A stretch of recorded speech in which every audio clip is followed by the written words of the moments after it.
come in. So today I'm going to talk about that you were never like them and that is why they hate you. So I know my regulars and some of you all who have found me through narcissism are going to be able to relate to this topic because it is so true. You may have grown up like me, always trying to figure out like why you don't seem to totally fit in with other people, you know? Why are you the one that people want to pick on? Why are you the one that people want to bully? And that's because real simple, you were not like them. These people saw that there was a difference in you and they did not like that. Now, especially if you grew up in narcissistic families, you've even seen that maybe your own mother, your father, your caretakers, foster parents, whoever they weren't probably rocking with you like everybody else was. You know, like they were rocking with everybody else in the family. And y'all know I am new to this, so I am trying to see where are the comments. I saw somebody come in, so hey, how you doing? Hey, how y'all doing? Give y'all a chance to come on in. So like I said, so today I'm talking about you were never like them, and this is totally the reason why these people hate you.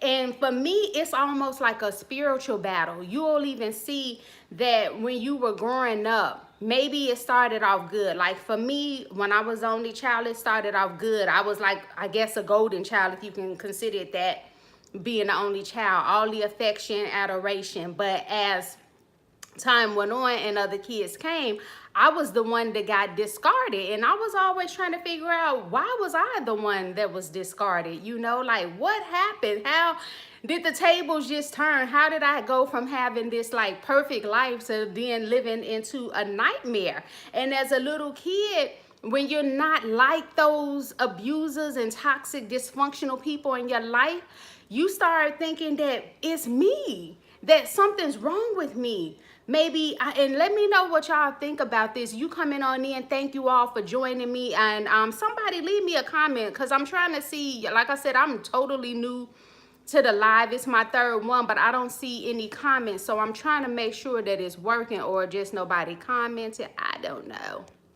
So, but yeah, so you may be trying to figure out like, what happened? What did you do to cause this? And our reality, you ain't do nothing to cause how these people were treating to you. Oh, hey, how you doing? Okay, good. Thank you, somebody, for leaving the comment, because I'm over here trying to play it on my phone, like trying to figure out what is going on. Okay, I see it. Let's see. You said, I believe this. I'm the different one, as my mother has stated a few years ago to me. You're different. I asked her, is that a reason not to like me? And right. Thank you for saying that, because that happened to me when I was like 16, for instance, and I may have shared this before on here, but I'm gonna share it again. My father left when I was about 5 or 6 years old. Now, he was never with my mother that I could remember. He always lived on his own, and all I could remember, like my mom would say, that he drank a lot.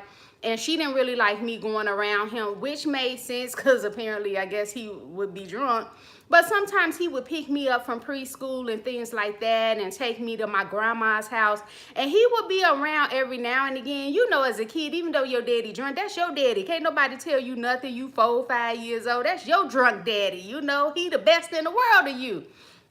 So, you know, he was around at that time, and then he left off. So he didn't, hey, how you doing? He didn't have much say in my life. But after 5 or 6 years of age anyway, so like I said, he left. Hadn't heard from him. I never heard from him again after like 5 or 6. But when I was about 16, his brother called out the blue, talking to my mom, and he wanted to talk to me. And he was telling my mom that my daddy had moved from Gary, Indiana to Milwaukee and had been there all these years. And I'm waiting to get on the phone to talk to him, because I want to know, like, where's my dad? Like, is he alive? Did he ever talk about me? You know, stuff like that. But my mama talked to this man for like an hour, and then just telling him all about how I'm different. You know, talking about Samyra doesn't think like us, meaning like our family and our household. She has her own way of seeing things. And I'm like, my own way of seeing things? I didn't get that. because at that time I was totally trying to worship her and hang on to her every word and to try to make her love me. You know what I'm saying? So I was doing everything in my power to try to be like her, to fit in, to get some kind of love and acceptance from her. But no matter how I tried, to her I was still different. And I didn't ask her what that meant, but I just remember, like, after he getting off the phone with him, that really hurt me because I wanted to fit in. I wanted to belong. Can you all relate to this? Wanting to fit in with these people, and you were never meant to fit in with these people. And it's just not, and you know, and I look at it even like with my sisters, I could see that it was a difference between me and them. Like, for instance, when I was the only child, my mother was big into, like, reading, and books was always into my house. And it shouldn't be a surprise that I'm an author today, because I do thank my mother for that. My mother was big on education, and she always we had bookshelves. She built our house, like, from the ground. She was good like that. I mean, no, the house was built, but it was like a 3-family apartment, and she turned it all into one house. Like, she did all the flooring. She went to Menards. I hated Menards growing up. Good God, buying plywood, whatever it's called. She did all that kind of stuff to our house. So she built in these bookshelves right on both sides of the fireplace. Like, and we had encyclopedias everywhere. And she constantly was on reading to me these religious books, you know, not in a way that it was preachy, but in a way that a child could understand it. And it built morals within me. Like this story, The Two Carol Anns, I'll never forget. It was this teaching about how you need to be a good person, but being consistent, not changing up who you are. So, for instance, the Carol Ann was a hellish child at home, giving her mama and parents the blues. But when she went to school, she was acting like she was all nice and great. And the teacher finally came to the house, and Carol Ann didn't know the teacher was at the door. Carol Ann was like throwing stuff, going off on her mama, and the teacher heard it all. And the Carol Ann opened the door and was like, oh, because she knew her teacher had found her. So mom found out who she really was at home. So my mother was always instilling me, don't steal, different stuff, that principles on the Bible. But I noticed that when my sisters came along, my mother had sort of, to me, checked out. Like, she wasn't doing that kind of stuff with them. And to me, you could totally tell. Not saying that I'm better than them, but like the morals wasn't there. Like, they totally, me and them, we ain't got the same morals. To me, we ain't the same type of people. Even though we grew up in the same house, and even one of my sisters, we got the same birthday. But we're just not like the same. And it's like, I believe that because it's like a spiritual aspect to me, that your parents, before maybe they turn bad on you, that there is some good that they instill in you. Because I think that is like from God, that God had me trained up a different way, because he knew that I was not like them. So let me see, a comment. Yes, that was me. I've been almost 5 years with very little contact. My mother believes her children should indeed, I'm sorry, you can see my, let me do it on the screen. Let me read it over here. Okay. Yes, that was me. I've been almost 5 years with very little contact. My mother believes her children should be indebted to her, although she never was nurturing or taught anything but discipline. And that's how, yeah, and that makes sense, because that's how it is with narcissism. They believe that you're beneath them, and that you deserve to treat them better. That's where that entitlement comes in. And it's really like that when you have, especially the parent, because they believe that they gave you that life and they can take it away from you, especially if they're a narcissist, you know, if they're a narcissist. And like my mother would tell me that, even though I was not a bad kid, but to bring drama into life, like she would lie on me to people to try to make it like, she was like, well, I can't, because all I did, you know, I ain't saying I was all that good. I would do sneaky stuff, you know what I'm saying, when I wasn't around in her presence. I cussed like a sailor, you know. I done tried weed and all that kind of stuff, with drinking stuff before the age of being legal, you know. But as far as like being in gangs, hanging out, doing stuff, you know, I was an honor roll student, you know what I'm saying. So, but she tried to make it seem like I was some bad kid sometime to get other people to sympathize with her and do all kind of stuff. So they do anything, you know. They lie on you, they call you crazy, they do all kind, they steal from you, they do anything, but they still think that you need to worship them. And my mother would tell me stuff like, I brought you into this world, I'll take you out. And I'm like, dude, I didn't even do nothing. I wasn't even like the type of person that would even talk back. You know, I'm like, what? Okay, but then what happened is, and this is bad, but when the Menendez, this lets you know how old I am. If y'all heard of these Menendez twins that killed their parents, when they came out, I tell my mom, when she, even though I was scared of her though, I would start getting sarcastic. She'd be like, I brought you in this world, I'll take you out, I'll take your life. And I would say, yeah, I'm sure the Menendez twins told their parents the same thing, and look what happened to them. Rest in peace, the Menendez parents. But I'm just saying, I would just say that to my mom, because I'm like, even though I was scared, I didn't like to fight, I didn't like to do any of that kind of stuff. But I tell you, my mother, I let her rest in peace. But I tell you, do not believe in hidden parents or nothing like that. But if a parent thought that they was about to kill me and thinking I was a punk, they was gonna see, just like some of them little kids in elementary school who used to try to play with me because I was nice, and then I had to put them hands on them, and then they saw, don't bother me. And I ain't want the one for talking about abusing parents, but you try to kill me, you gonna have a hell of a time with that one. Let me read some of the comments. So, yeah, and I have to be real with myself. If I wasn't messing with you while you were breathing, your death means nothing to me, okay? Another person said, yeah, my mother's a narcissist with all traits, still messy at 75 years old, extremely and jealous-hearted, and create false narratives, victim mentality, no more for me. Yeah, that's what I'm talking about. I don't know. Y'all let me know. Go ahead, and if you like this video, go ahead. I know we ain't got that many watching, but if you watching and rocking with what I'm talking about, go ahead and like this video and share this video. And thank you all for commenting. Yeah, if y'all ever seen, what is that, Tony Soprano, The Sopranos? His mother, oh my God, when I caught that show late in life, but when I caught that show, I was like, oh my God, I know that mother. And I said, this woman is the biggest narcissist. These people, his mother was horrible to him. And I think that was one of the reasons why he was in therapy. Even though it was a fiction character, but this big mob boss man had to go to therapy because his mother had jacked him up. And she was so entitled, so messy, so evil. And people, they ask and may ask you, well, if you had to pick a TV show that mirrors your family, which one would you say? And I would say, oh, Tony Soprano's mom reminds me of mine. You know what I'm saying?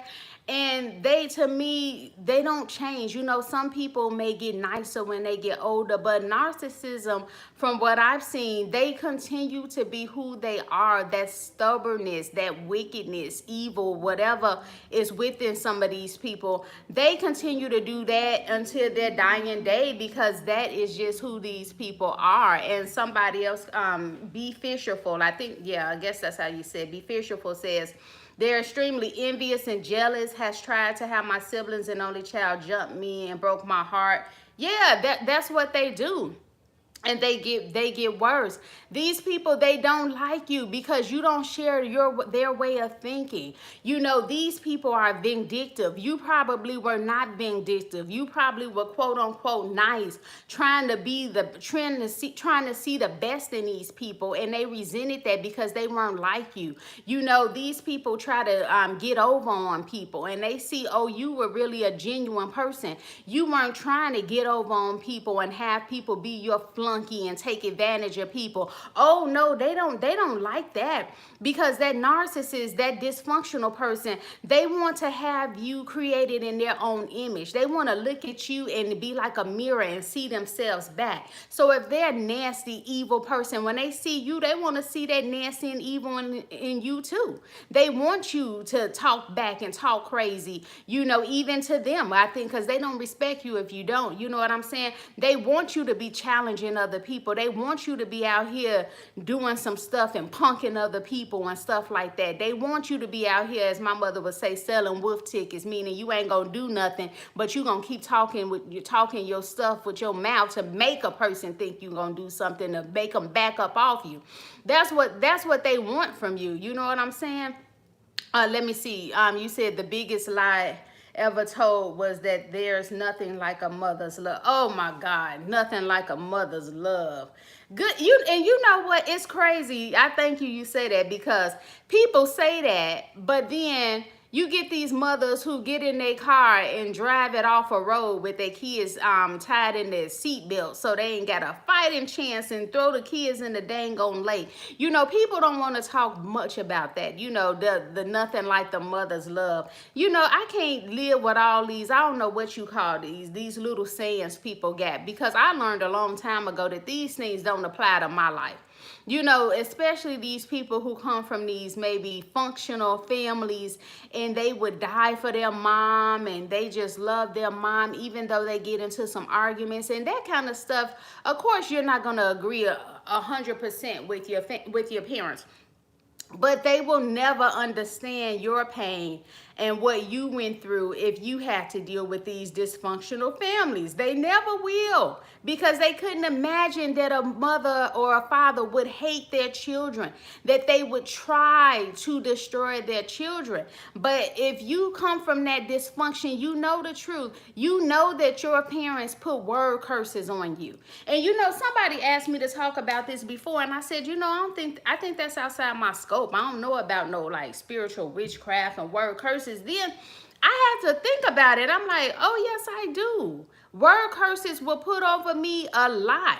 You know, my grandmother, rest her soul, maternal grandmother, had everybody would just say that she was crazy when they talked about her mental illness. Like, but I don't know. I diagnosed her myself, and it may have been once I started studying psychology, I think it may have been schizophrenia. I think paranoid schizophrenia.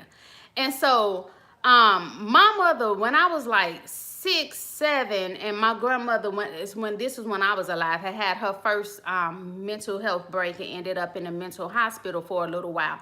My mother would tell me stuff like, oh, you know, that skips a generation. So it happened to your grandma. It skipped my mom, and then it was going to hit me. Telling me that stuff as a little kid. Those are perfect examples of word curses, and I didn't know any better. When you're a little kid like that, you hang on to every word. You know, you're trusting. This is again why I say you were never like them.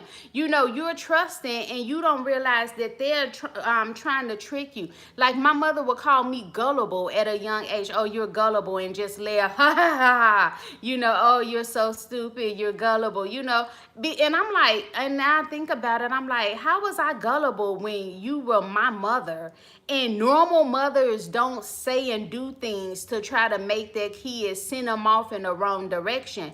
But that's totally what you were doing to me. So calling me crazy or saying other word curses. What's some word curses that they said over you all? Telling me like, oh, you're fat, you're getting fatter, nobody's ever going to want you. Oh, you're not pretty as the other girls. Oh, I don't like to make clothes for fat people, and she like 300 something pounds. Talking about, oh, you got to lose weight before I start making you more clothes. Or, oh, you're never going to have a date to this and that. And a lot of that was coming true for me. You know what I'm saying? Because I was hearing this, and it was destroying my self-esteem. So this is how they knock you down, because they're not like you. They don't resonate with you. And so you might have seen, like in my own life, that what they'll do is they will start comparing you to your other sisters, your brothers, your siblings. And they try to make it like these people are just the best people in the world, and they're just the best things in the world. Why? Because these siblings are more like them. Now, even if those siblings are not so much like them, in order to get the parents' love, they strive to be just like that parent, because they see the hell that's coming your way, and they don't want none of that smoke. So they trying to please the parent, meaning they'll team up against you. They'll say all negative things against you. They'll do evil things against you just to get the parents to make sure, like, oh my God, I see how mama treating Samyra, so let me be on mom's side, because I don't want none of that smoke. I don't want her to treat me like that. Yeah, they perform for love. Now, honestly, all of us in the household were performing for love. You know, I was too. You know, and I didn't really realize how dysfunctional stuff was until I had went out of town with this church person, and they were asking me like how my family was, and I was like, oh, my mother sitting in front of the computer all the time, one sister in her room, the other sister in her room, and I was trying to be downstairs in the living room just to be close to my mother, watching TV shows she wanted to watch when she would turn her head from the computer, just to try to get close to her. But everybody was doing their own thing, but still in their own way trying to please her. But everybody was separate, and this lady asked me, she said, you think that's normal? I was like, well, don't everybody do that? Everybody go to their own corners of the house? And she's like, no, that is not normal. You know, and finally I was starting to put the pieces together, and let us get those likes up, guys, if you like this content, you know. But yeah, it was like, no, you know, of course that stuff was normal, but what you think it is because you grew up that way. I'm gonna read some of the comments. So, I'm not dying for nobody who won't die for me. I've learned too much about narcissism. Yes, she and siblings, excuse me, have put word curses on me, but God has blessed my life beyond. Right. And that's one beautiful thing for me about knowing, about coming into God, because I feel like before I did, I was dealing with so much self-hate because of messages that was threw up on me, that I was constantly thinking about those messages, replaying them constantly in my head over and over again, where I was waking up with panic attacks.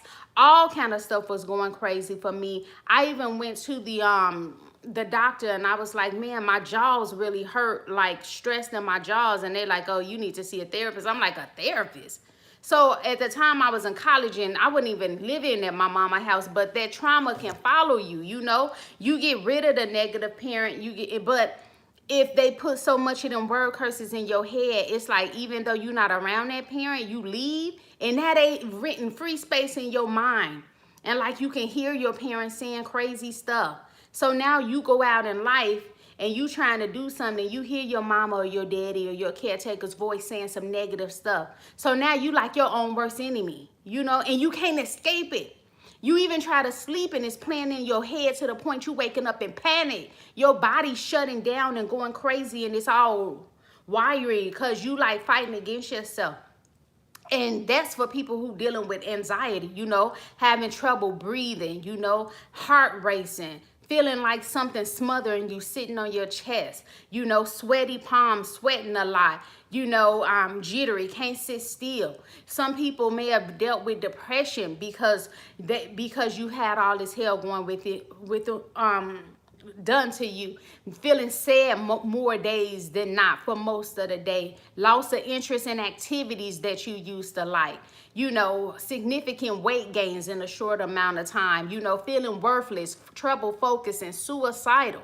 You know, just because these parents did not like you because you were different, because of what they did to you, all these symptoms start coming upon you. And you may blame yourself, like, why am I suicidal? Why am I feeling worthless? Why do I think the life is hopeless, that nothing is ever going to change?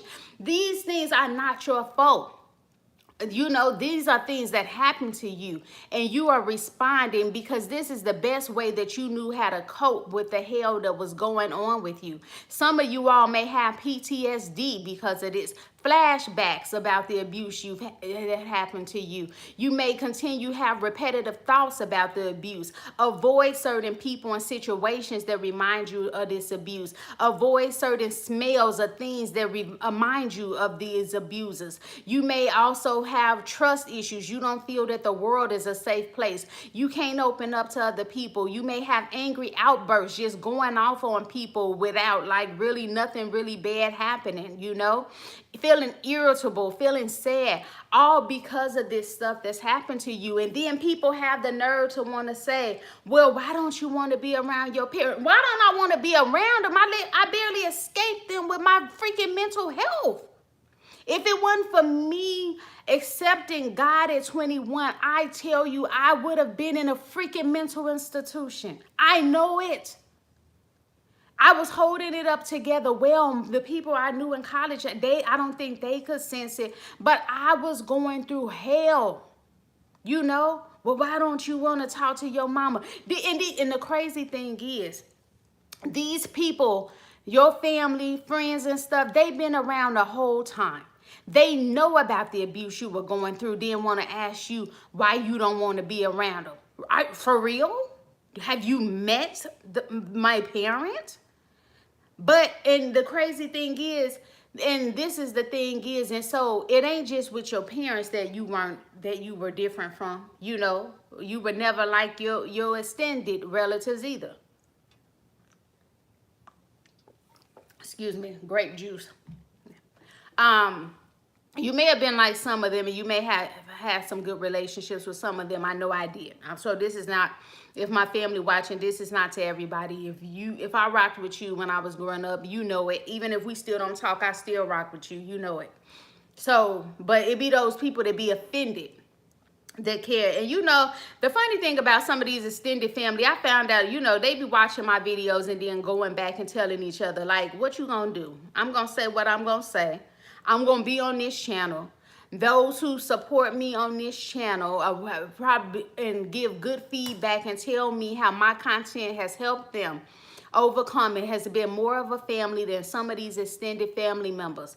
And it's like, to even have these extended, some people come back to say, oh, you know, they were talking about you. I don't care. I don't know these people. I live all the way in California, LA. If I had a problem, they wouldn't know unless I put it on here. If I had a problem, I wouldn't call them for money. I wouldn't call them for spiritual advice. I wouldn't call them to be a counselor in a time of need. These people are literally nothing to me. You know what I'm saying? So it's like, why would I care if they watching my videos and reporting back and call them telling? What, somebody gonna do something to me? Somebody gonna do something, fly out to LAX? What it's gonna be? You know, so I'm like, I'm grown. I'm gonna do I'm gonna do whatever I'm gonna do on my channel. You know, ain't nobody gonna stop me. These people know what the truth is.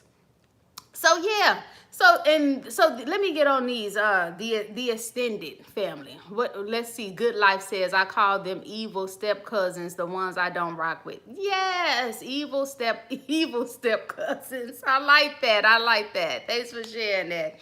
So yeah, that's how it go. So you know what I think? I don't know what it is. Tell me what's been your experience with these evil extended folks. I think some of them first started off cool, but when they saw that I wasn't standing up for myself with my mother, the wolves in them came out. Y'all know how it is. Some people won't try you until they see that you're weak with somebody else. So I would always cry. Like, when I had it bad crying, I was even crying up until like 17 years old. This is how scared I was and shook. And I'm just so happy for God's deliverance, that that type of fear does not live in me anymore. I am made perfect in love. That is the scripture, because it casts out all fear. Okay. But these people would see that I was not standing up for myself. My mother would say something, I would just bust out crying.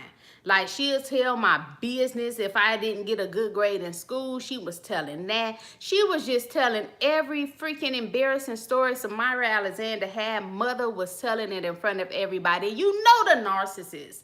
They're charismatic. They're good at telling stories. So she liked to wait, and they like to wait until there's more people around, because the better to embarrass you, right? If it's more people around. Now, all this is hecka toxic. Anybody with common sense would have tried to shut it down. And even if they didn't want to get involved in somebody else's parent-child relationship, to do, you know, maybe walk away, show some disinterest. Some of my extended, they would sit there and laugh. You know, they'd be like, oh my goodness. I'd be sitting there, tears crying, bawling, snot running out my nose, and they're laughing. Woo! Tell it, Melanie. Tell it, Melanie. That's my mama's name. You know, she dead now. I can tell you her name. I ain't mean to say it then, but it slipped out. Oh, well. So, oh, tell it, Mel. Tell it. Woo, you so funny, girl. Oh, and I'm sitting there dying inside, and it's obvious. But these nut jobs don't care. But what really made me mad about it, when I would, even though we wouldn't be around them a lot, Even I would look at how they treated their kids. Yeah, they love to embarrass and humiliate you. You're right, Angela. You know, I would be around looking at how these extended treated their kids, and they weren't treating their kids like my mother was treating me. So I'm like, but why would you sit here and laugh and you see me tearing up, having a meltdown, but you treat your kids good? You got your kids in nice clothes. You talking all nice about your kid, but you here to support the verbal abuse being done on me. And they did this to me for freaking years. You know what I'm saying? And then I started noticing that some of them, and these were people, grown people, and some of them would start saying like some slick stuff to me, you know, like inappropriate stuff, or trying to crack jokes on me for whatever reason and stuff. And I had never done anything to these people. But you know how it is that people look for somebody weak. And so it's like, oh, well, you don't stand up for yourself. You don't say nothing back when your mama says so. If I'm having a bad day, why not come and kick Samyra? Because she ain't going to do nothing and stand up for herself. You know, I think that's how it is. And to me, it's like these people, and, you know, and a lot of us, if I think we're true, that if we find people that it's easier to try to get them to do something, we gonna do it. Like, for instance, if I'm at work, and I'll do it too, but not in a cruel way where I'm trying to make somebody cry and feel bad about themselves. If there's two people at work and I know one person, if I ask to file some papers, they gonna give me a lot of problems about it. And then if there's one who is going to be nicer about it and just do it, I'm going to go to that one. And that's just human nature. I don't care. You can disagree or whatnot. It's human nature. People try to go to whatever is the easiest. And so even these abusive people, they would try to go to the whoever it is they think they can get over and step on. You know, and this is what I mean, that you're not like them. You know, even with these extended family members, like I would be nice to them, but they would reward me by laughing at me and being cruel. You know, y'all ain't, like they say, cut from the same cloth. We ain't from the same seed. This is just my belief with the whole Adam and Eve story. Eve had two seeds, one of Adam, one of Satan, you know, and that's why they was bumping heads, and God told them one was gonna bruise, bruise the head, bruise the heel of the other one, because they were two separate ones. One seed she had of Cain was of wickedness. The other seed she had of Abel was of righteousness. They were two different seeds. And if you know it, I ain't gonna argue with nobody over no scripture, but if you know what a seed is, it takes sperm to get them seeds. She had two different, and she got two different kids, you know. And so some of us, it started even before we came into this world. You know, some of us were marked, like my brother on YouTube says, Trend Genius. He says chosen ones, you know, and I love that statement. And I want to give him his credit for that, because he's right. And just because of being chosen one, chosen to do what, you know? To me, chosen ones mean that you came of God, even if you did not believe at first, but eventually you came into some type of belief in a spiritual being, and knowing that you're sent here, you have a purpose, you know? And these other people came here, I believe, like to stop you, to block you from that purpose. You know, yeah, Trend Genius, I love them too. They're not the same as you. You know, they came with an assignment too. But the assignment was to cause harm in this world, to find out the chosen ones, to give them hell on earth, to make them commit suicide so they don't fulfill the purpose that God got for them, to cause them to doubt themselves, making them think that they're crazy, that something's wrong with them, so they don't begin. Yeah, Trend Genius speaks true. So that these chosen ones don't trust themselves, because if you don't trust that God power within you, you're not going to fulfill the purpose that you have for your life. And then if you do fulfill it, you may get there at a later time, because somebody has taught you that you're not enough. And so you find yourself struggling in life, you know. But the truth is, you've been enough the whole time.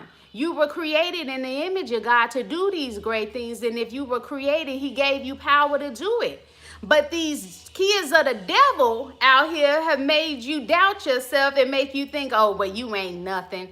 There's people better than you. Like going back to the curses, when I was always told, oh, my mother, oh, you're just average. It's nothing important of you. You're just average. You know what I'm saying? To the point that I was going around saying it to myself all the time. Oh, I'm just average. Oh, I'm just average.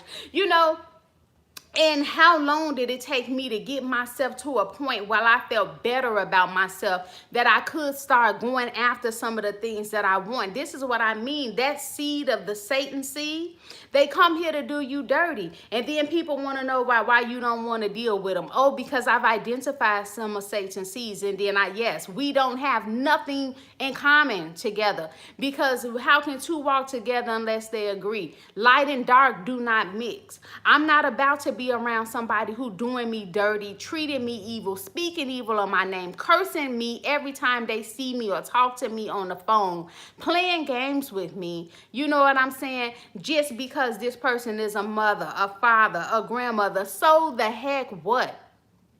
Sometimes you got to go about life and find your own friends and family and make your family out of other people that you meet. People that are like-minded like you.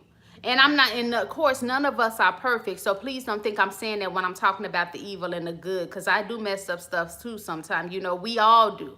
But I'm talking about these people who refuse to repent. These people that refuse to say sorry for the things they done. You know, these narcissists out here, they're not genuinely apologizing for stuff, doing evil stuff over and over and over again. Yeah, I like Cassandra Mack too. She tells the truth, yeah. You said my own mother made me feel this way, but since it's mom, she can do that. Shaking my head. Let me see. Shaking my head. Haven't spoken to my birth giver in 6 years. Yeah, and you know, don't let anybody make you feel guilty for that. You know, apparently you looked at her life, looked at your life, and seen that y'all are not the same person, and that is totally okay.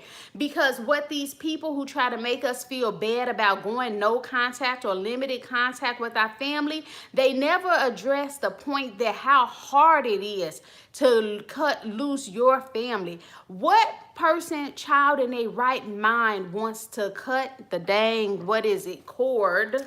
Just chop the cord on a relationship with their parent. That's unnatural. Nobody wants to do that.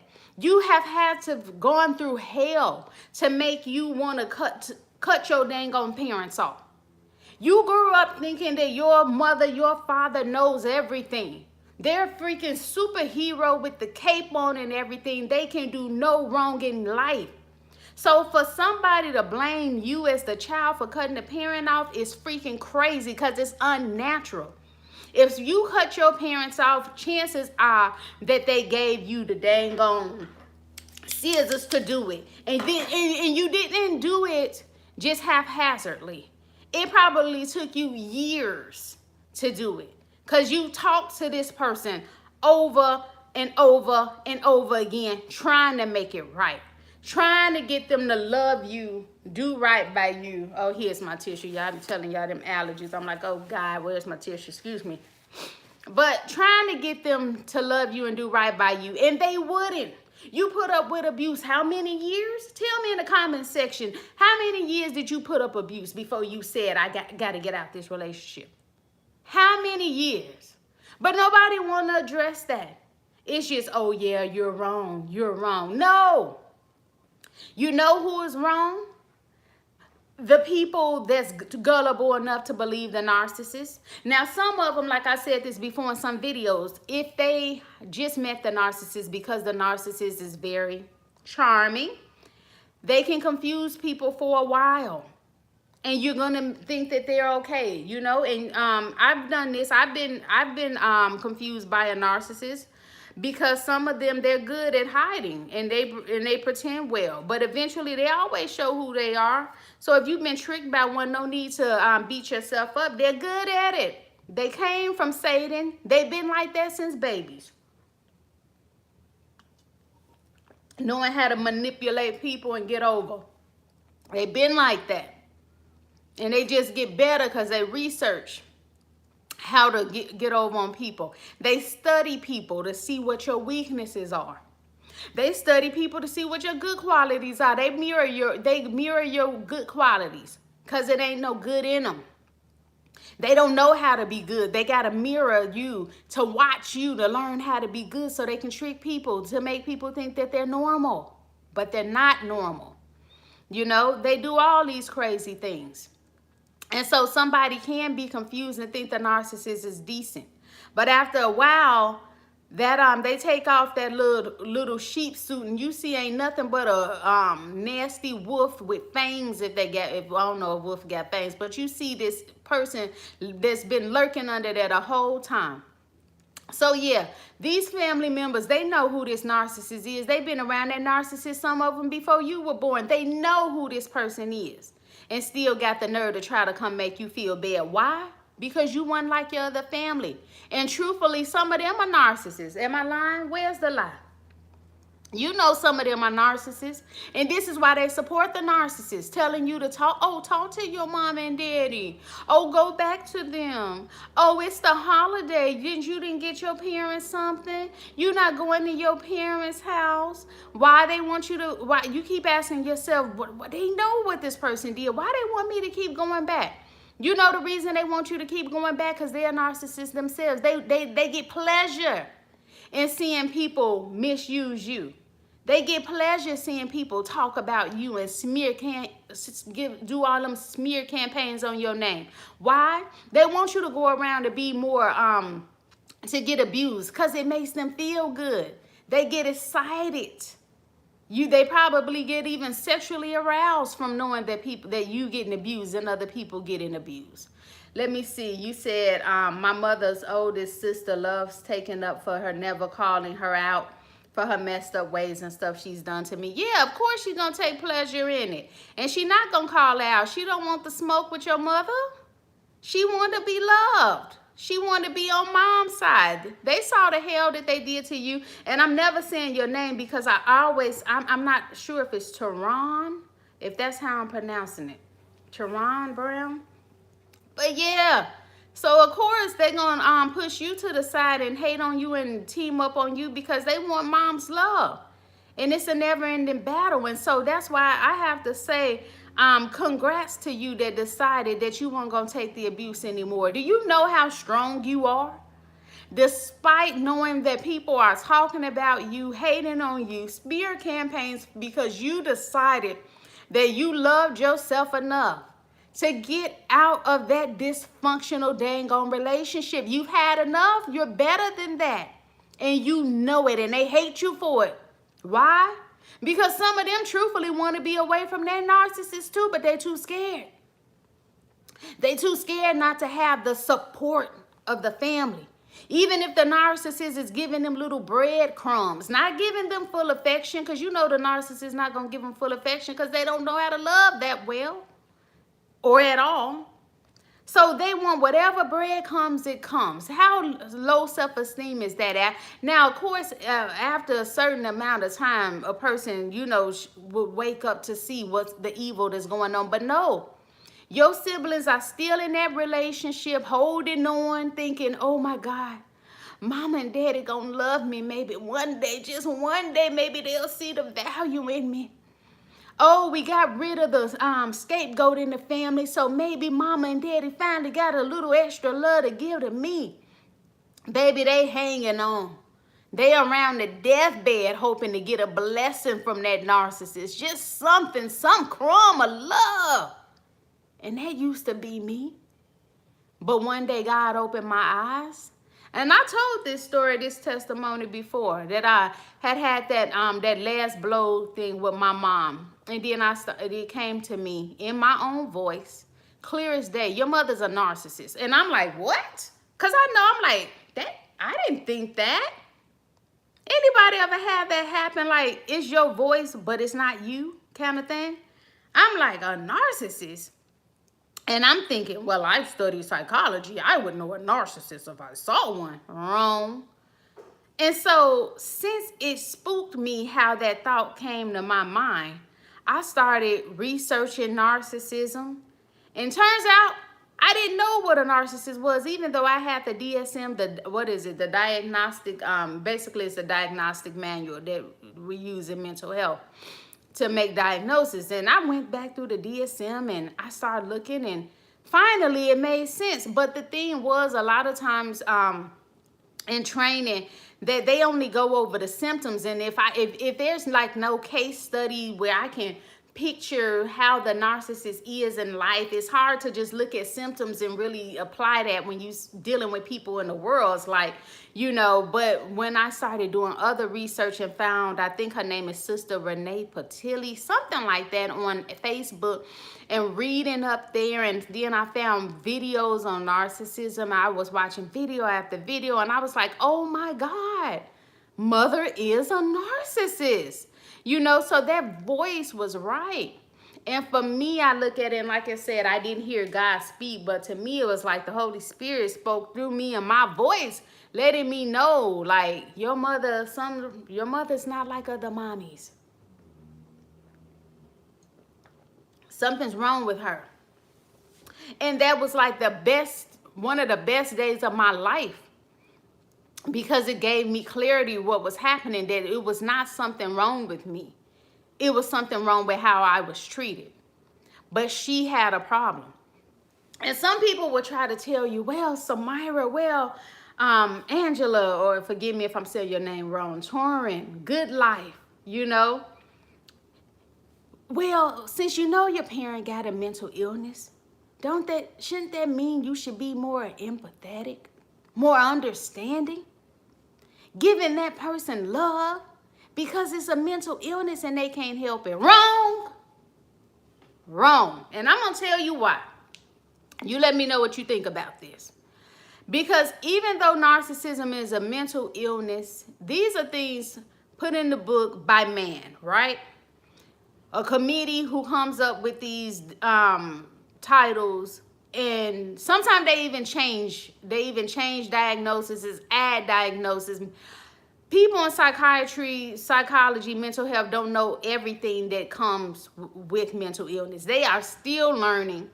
If some things are called by brain issues, they don't know. They still trying to figure stuff out. They don't have it 100% correct. But what they did do, to me, they nailed narcissism and the symptoms that come with it.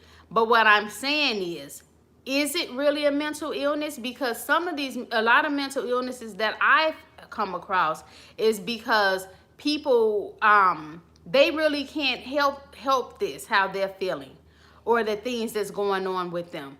But with narcissism, are their levels? Are some worse narcissistic than others? Yeah, that's a good one, good life. Some are worse than others because there's symptoms that there's about 9. I don't have my DSM with me, but maybe, let's say for instance, if there's 9 symptoms, a person would have to meet like maybe 4 of those symptoms in order to be considered narcissistic. I believe it's 4. Like I said, I don't got the DSM with me, but if you listen, you'll get it. So let's say if there's 9 symptoms to be narcissistic, okay? And if a person meets 4, they're narcissistic, but on the lower end. So if a person meets 5, of course they're more narcissistic than the person that meets 4. If the person who meets 9 symptoms, all 9, of course is way more narcissistic than the person with the 4 or 5 symptoms. And let me know if you got that. So it is levels to that, you know. And when I looked at and finally figured out for narcissism, I saw the mother met like all except maybe 1. You know what I'm saying? The symptoms. And so, yeah, you know, it's all kind of crazy stuff going on with this. So what I was saying though, but with narcissists, to me, how it's different from other mental illnesses is that they totally can turn it on and turn it off. They're not a narcissist with everyone they meet. That's why it makes me think that no, this is more of a spiritual good versus evil type thing, because these people can turn it on and off. My mother wasn't a narcissist with everyone she met. She was a bully and evil to people she knew that would allow her to be that way. How do I know? Because I spent all my life with her. I would see, for instance, when we would go around white co-workers, she would really turn on a nice then. Her voice would change. She told me she had to present herself differently so they would think well of black folks. So her voice would change and she'd start making up lies. And one time we were supposed to go around these white folks and tell them that we were baptized Catholic, and we were, even though I was as a baby. I'm not Catholic though. But we would have to put on these airs and pretend that we had taken, I don't know, catechism or something like that she had prepped us to say. And we always had to be very good around them. She was not narcissist, and she wouldn't even talk bad around me around these people. She knew how to turn it on and off. How is that a mental illness? If it is, correct me, let me know. They have full control of this. But if we were around some other people who she knew it was okay to be her real self, then she would let it out. Let's see, you says, doesn't that make you weak too if a bully, or doesn't that make you weak too if a bully a weaker person? I think you're saying, does that make you a bully if you're a bully and a weaker person? Oh yeah, she was a bully too, a bully and a narcissist. Yeah, so... But yeah, like, because who would sit there and keep screaming at a little kid and telling them they're naive and all this other kind of stuff, you know? So yeah, but the narcissists, they're in control of what they're doing. And another thing I wanted to say when I was talking about like the extended family members, I am truly grateful for my grandmother. Now, my mother says that her mother, which was my grandmother, she always resented her because my grandmother took my mother's youngest brother and left my mother and her other siblings with their father, and she left and went off to another state, and she had another child there. And my mother would talk about it even as a grown woman and say, well, why didn't she take me, and why did she take the younger one, and she went off and had another baby, and she was this and that, you know. So she had a lot of resentment toward her mother. And my grandmother did, like I said, had a mental illness where she would hear and see things that were not there. And if she didn't take her medicine, at least this was my understanding as a young girl, she would start going back and having those psychotic episodes. But my mother really did not like her mother. When my grandmother came back to Gary, my mother, of course, was much older, and then my mother would go around, but she wouldn't go around much. My grandmother lived next door to to her sister. My mother would go and see her aunt, but grudgingly went over next door to see her mother, which was my grandmother. But one thing I liked about my grandmother, no matter what, and I'm not minimizing whatever happened with my mother and her mother, you know, but I will say, to me, my grandmother made it right with me because she always let me come over her house. When stuff started going bad, she was a supporter because my mother would front on me and go off and bully me in front of my grandmother, and my grandmother would always like tell me when my mother wasn't around, oh, you know, you're my favorite grandchild. And I think she was saying this because she saw the hell that I was going through, and she was trying to, I guess if you call it, offset some of that damage that was being done. She'd be like, you know I love you. You know you're my favorite grandchild. She would let me sit under her. Me and her would watch stories all the time, you know. And to me, this is like God's way of, even though you got hell going on in your life, that there's all, to me, and it may not be for everybody, but I'm so grateful that I had those moments of peace when I could go over other people's house to escape. I will sit there and watch stories with my grandma. I was like 5 years old. I knew everything about Channel 7. It was in Gary, Indiana. Channel 7. At 12 o'clock was All My Children. At 1 o'clock was One Life to Live. At 2 o'clock, it was General Hospital. Baby, I knew them stories, okay? And later on, it was Wheel of Fortune. And I knew everything about Erica Kane and, you know, Brooke and Tad Martin. I knew all about them, okay? I could tell you everything. My grandma loved some Anita Baker, her some Cavassier. She would have me there, but just pouring love on me, which is something I was not getting in my own household. And one day she saw me breaking down because my mother went off on me in front of her. As soon as my mother left out the door, my grandmother looks at me. I probably was 8. She says, "You know why your mother keeps doing that to you?" And I was confused. I'm like, because nobody had ever said nothing. At least I don't remember anybody ever saying anything, to my mother, except for one cousin I had. She would tell my mother, "Stop it. Stop talking to her like that. Stop treating her like that." She would stand up for me and hug me and stuff like that in front of my mother. But typically I remember other people just acting like it was nothing. But my grandmother told me, she says, because you keep crying, and that's why she keeps treating you like that. She says, and go ahead and get these likes up, guys. I know it's not a lot of us in here, but if you ain't here, you listen to my content, why not give it a like? So she was like, "She doing that because you crying." She said, "You know how to get her to stop?" I said, "No." She said, "Stop crying."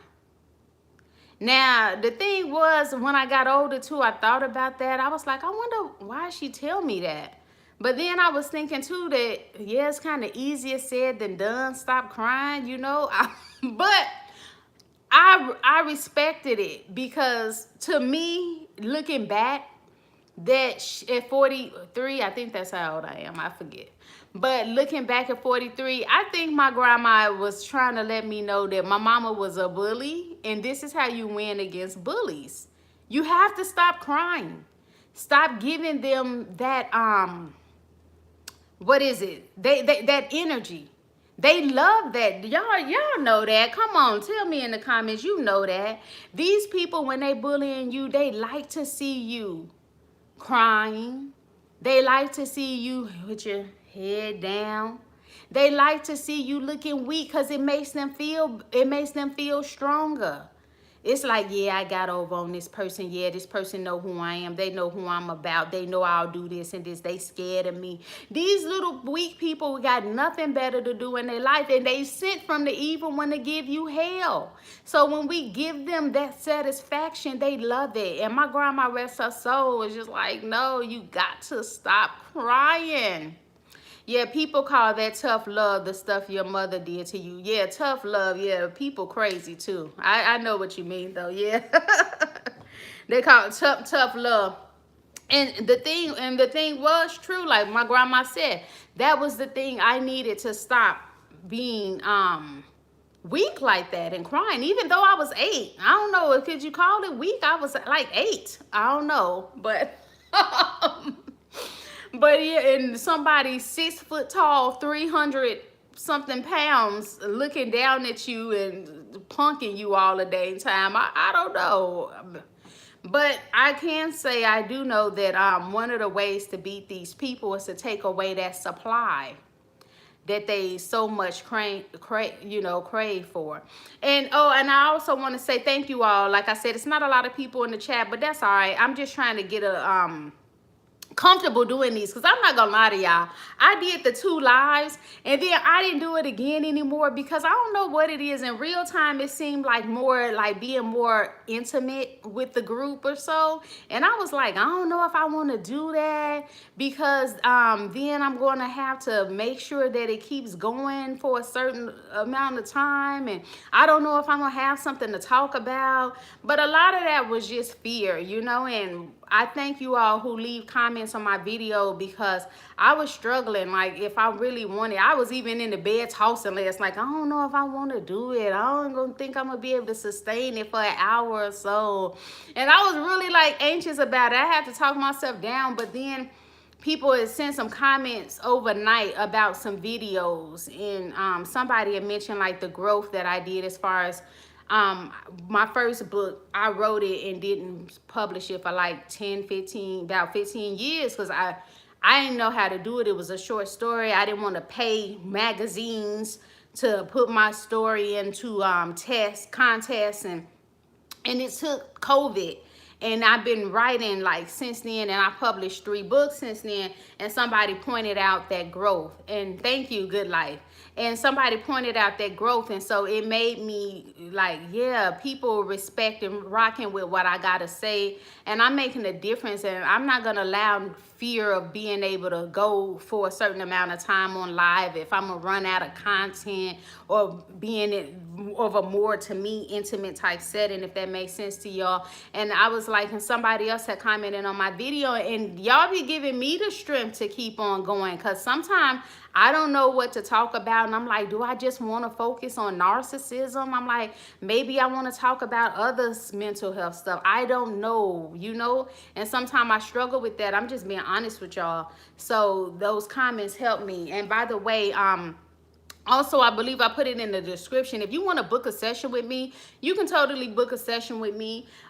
We can talk about ways to how to move forward after narcissism abuse, how to develop some coping skills, how to start accomplishing more things that you want to do in your life. If you want to just talk about the narcissism, about how it's affected you, that's fine too, because sometimes you may need somebody to talk to, and your family and friends may be gaslighting you. They don't understand narcissism, and if they do, they ain't gonna tell you because they still wrapped up in the dysfunction of the family. So they don't want you to break loose because they too scared to break loose, so they want to keep you down. All right. So you said, yeah, talking about depression and suicidal thoughts. And I'll go ahead and segue into that just a little bit too. I'll touch on that. But I also want to say, if you want to book a session with me, you can do that through VisiBook. You can pay through VisiBook too. And VisiBook is safe. You know, some people say, I don't want to pay through VisiBook. I ain't never used it. Look, I've dealt with other people before through VisiBook, and they paid through it, and nobody has gotten their money stolen. And only thing they got through that is a session with me. So you can do that. Also, if you have not gotten my books on Amazon, go ahead and get my books on Amazon. You can get it as an ebook, and you can also get a physical copy from Amazon. Or if you want to get signed copies from me, hit me up at TellSamyra123@gmail. Again, TellSamyra123@gmail. My first baby here, I Should Have Worn a Curtain, a novella, is part 1 of part 2, and it is a complete series. And my first novel, those are novellas, meaning they're shorter in length than a novel. This is my first full-size novel, Road to Malevolence. Even though you see a 9-year-old girl on here, don't let her fool you. She is a savage, and this is a book for grown-ups, not for kids. All right. So yeah, so they always call people who commit suicide cowards, which I don't agree with, and I think it's ignorant opinion. Yeah, it is an ignorant opinion. And it's also ignorant when people say, oh, you're going to go to hell for killing yourself. Nobody knows that, because even in the Bible, it lets you know, if we're telling people like, oh, you're going up, we're playing like we're God. Oh, you're going up to heaven. You don't know that. Or telling somebody they're going to hell. You don't know that. Everybody got to stand before God one day for a judgment, you know. That's how I believe. And so nobody knows what. Because of the hell that you went through in these toxic dang families, it could have been a relationship or friendship, it can cause a person to be depressed. And as I talked about a little bit before, depression is you're sad most of the day, every day. Loss of interest in activities. You might love to go outside and go for hikes. Now, since of the abuse, you may not like to hike anymore. You may not like to do any of your creative stuff anymore. You probably used to like to dance and go to Zumba class and work out. If you're feeling depressed, you're probably not interested in that kind of stuff anymore. The suicidal thoughts or ideation could just be more passive, meaning you have thoughts about killing yourself, but you wouldn't do it. Somebody that's is suicidal with the plan, these people actually have thoughts of doing it, and they've already made plans. For instance, they could have wrote a letter already, a suicide letter. They could have started selling off their stuff. You know, they could have been making apologies to people, talking about, you know, doing stuff to end their lives, preparing knives and guns, and thinking about ways they're going to do it, what day they're going to do it, what time they're going to do it. And these people, I don't look at these people as bad people, because life can be hell.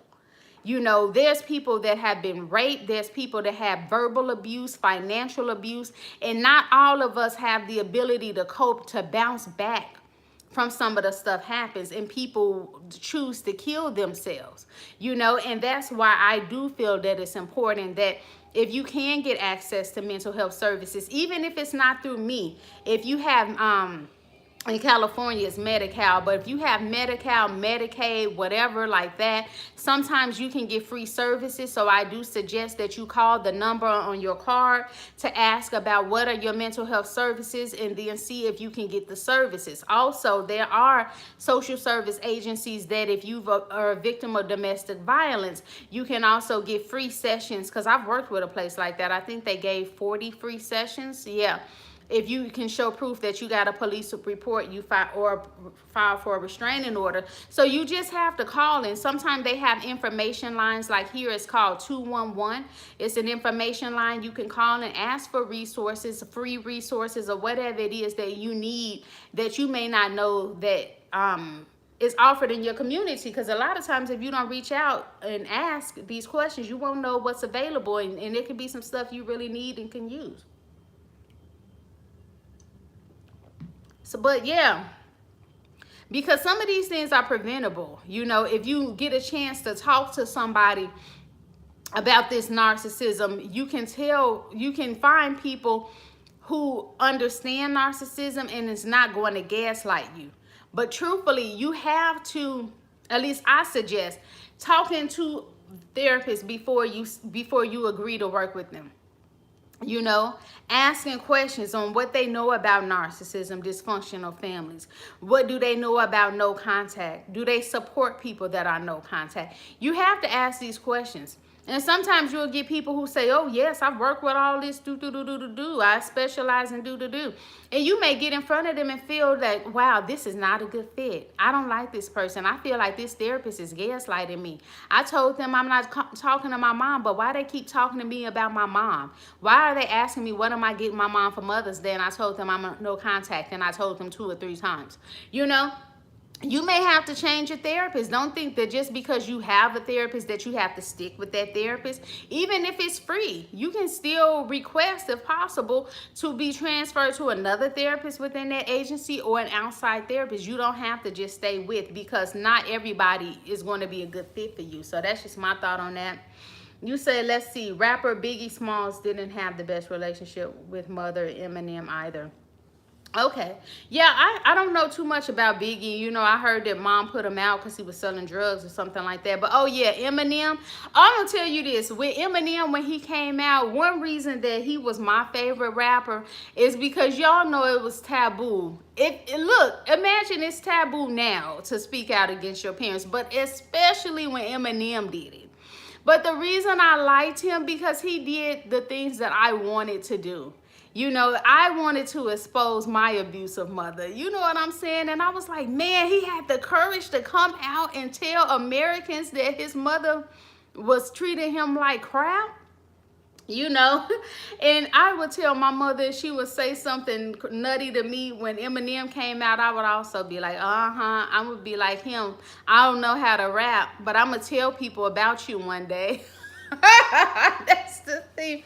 You see how we can speak things into existence, and who knew that years and years later YouTube would come out and I would be telling people. But I used to say that. I used to tell her when I got bolder, man, I was like, I'm going to tell people about you. I'm going to write books and let everybody know. You know, because that's that thing that they say, and I don't know if it's just black families, but I would hear about it in black families, that what goes on in your house stays in your house. Yeah, some things should be private, but abuse, When you get to a place that's safe, if you feel comfortable, shout it from the freaking rooftops, because these abusers continue to be abusive. Why? Because people allowed them to be abusive. And nobody had the guts to come out and say, stop it. What you're doing is wrong. Don't treat your child like that. Don't treat other people like that. And nobody did it. And so that's why I love this community. And also, guys, I don't have super chats, so if you would like to donate to my channel, if you have Cash App, my Cash App is $TellSamyra. Again, and that information is in the description. So the $sign TellSamyra, that is my Cash App. My PayPal is also in the description, and how to book a session with me is also in the description. Thank you.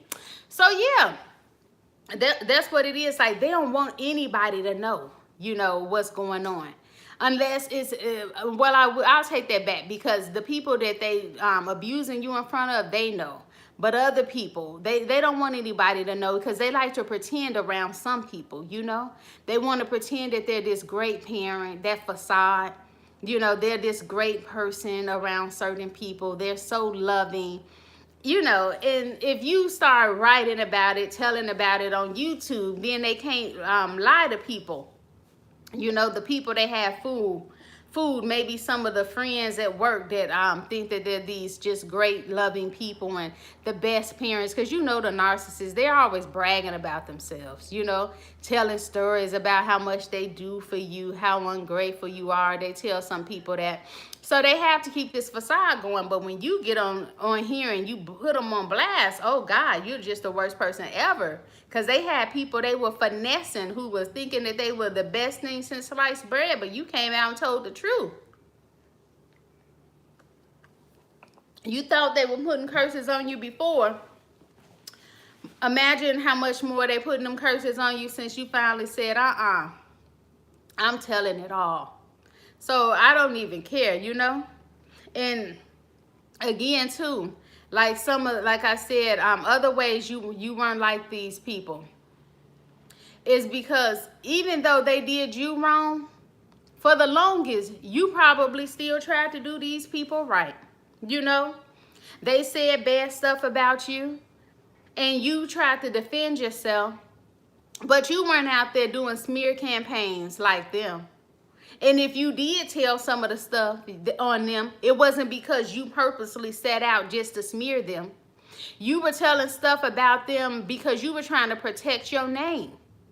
After you heard about all the evil they said about you, you didn't just go out there and start making up lies about them. This is why I said you weren't like them. Let me see. You said we live in a world where you can hate your dad, nobody cares. But soon as you hate the mom, people she gave birth to, you same should be said for the father. He played a role in getting you here as well. Oh yeah, something about the dad. It's like people seldom even care, you know. If you see Mom's Day as the biggest day, people don't really care too much about Father's Day. They don't put too much effort into it.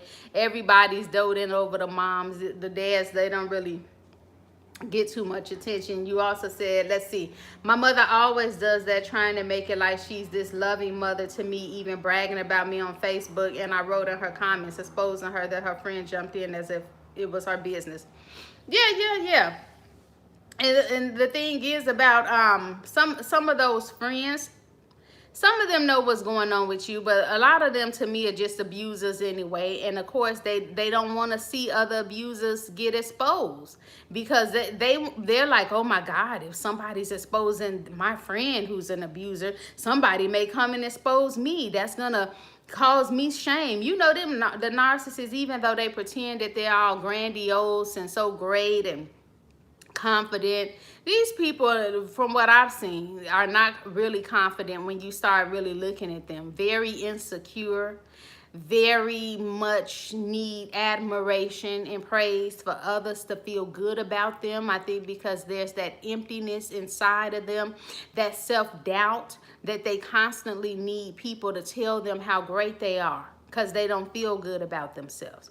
You know, like when my own mother was abandoned, she considered it to be abandoned by her mother. So there comes with that the feelings of rejection, feeling that something was wrong with her.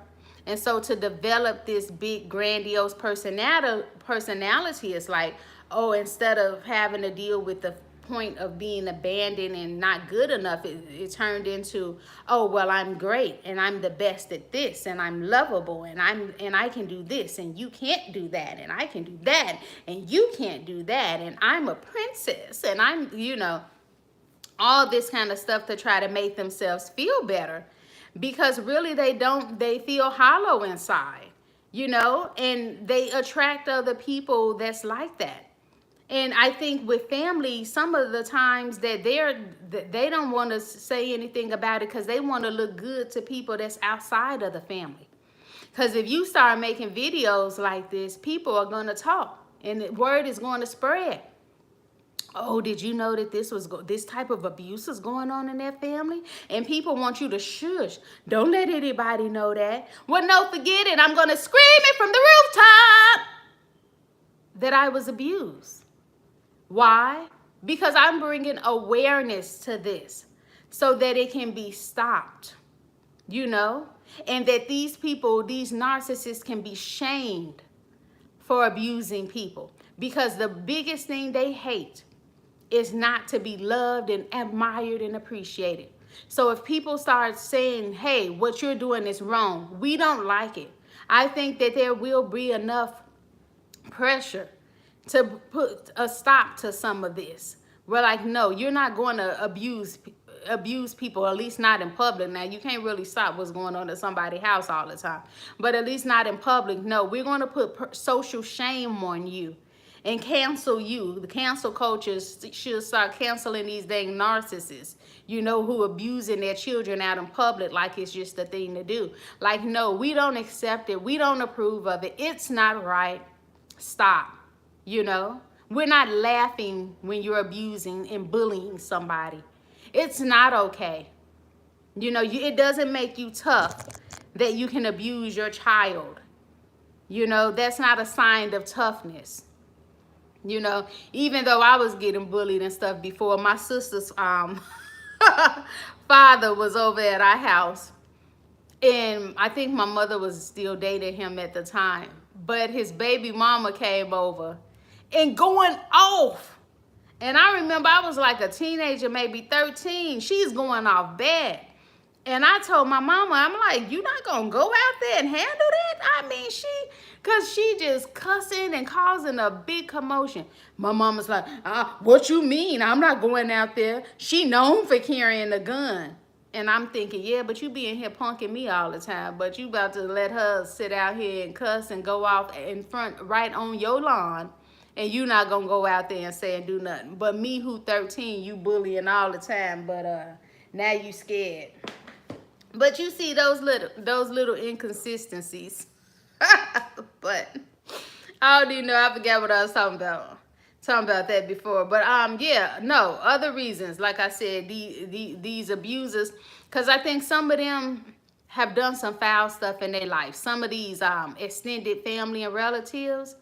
Like, if you talk to them, you will find out some of them ain't really close to some of their own kids, or they're just now starting to build up relationship with some of their kids because they were crappy parents themselves, you know. And this not coming down on parents. I'm just saying, like, sometimes people were physically abusive to their kids, abusing them in different ways, and it messed up the relationships.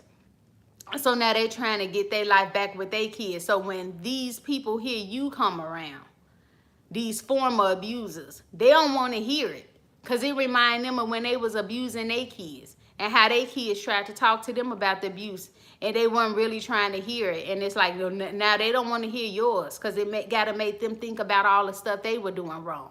So they all just want you to shut up. Don't talk about that no more. Just move past.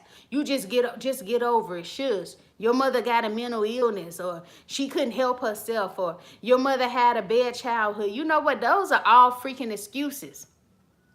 I had a bad childhood from 6 and up. But am I out here bullying people? No. You probably had a bad childhood, especially if you're watching this channel. Something went wrong. You wouldn't be over here. You know, welcome to the club, though. I'm happy for y'all to be here. Thank you again. And like I said, I think I'm at 1,100 subscribers now. Thank you all so much for subscribing, hanging in here, rocking with me. I totally appreciate y'all. Y'all the best. Thank you for sharing these videos, telling other people about these videos on your other social media. I appreciate that. Yeah, they never want to talk about it. They all just want you to shut up. Because the thing is, Yeah, you got to break that cycle of abuse, or it's just going to keep happening. They just want you to be abused in silence. You know that, and that's how it is. They want you to continue to be victimized. They don't want you to ever stand up for yourself. Just be like, oh, we know your mom's. It reminds me of, what is that? Good Times, the TV show, Good Times. And Penny, little Janet Jackson, her mama was burning her with that iron, you know. And I'm like, oh my God, you can imagine now with these narcissists, you tell somebody, well, mom burned me with an iron. They're like, okay, but why are you talking about it? You should be burned with that iron and be happy that you have a mom. You only get one mom.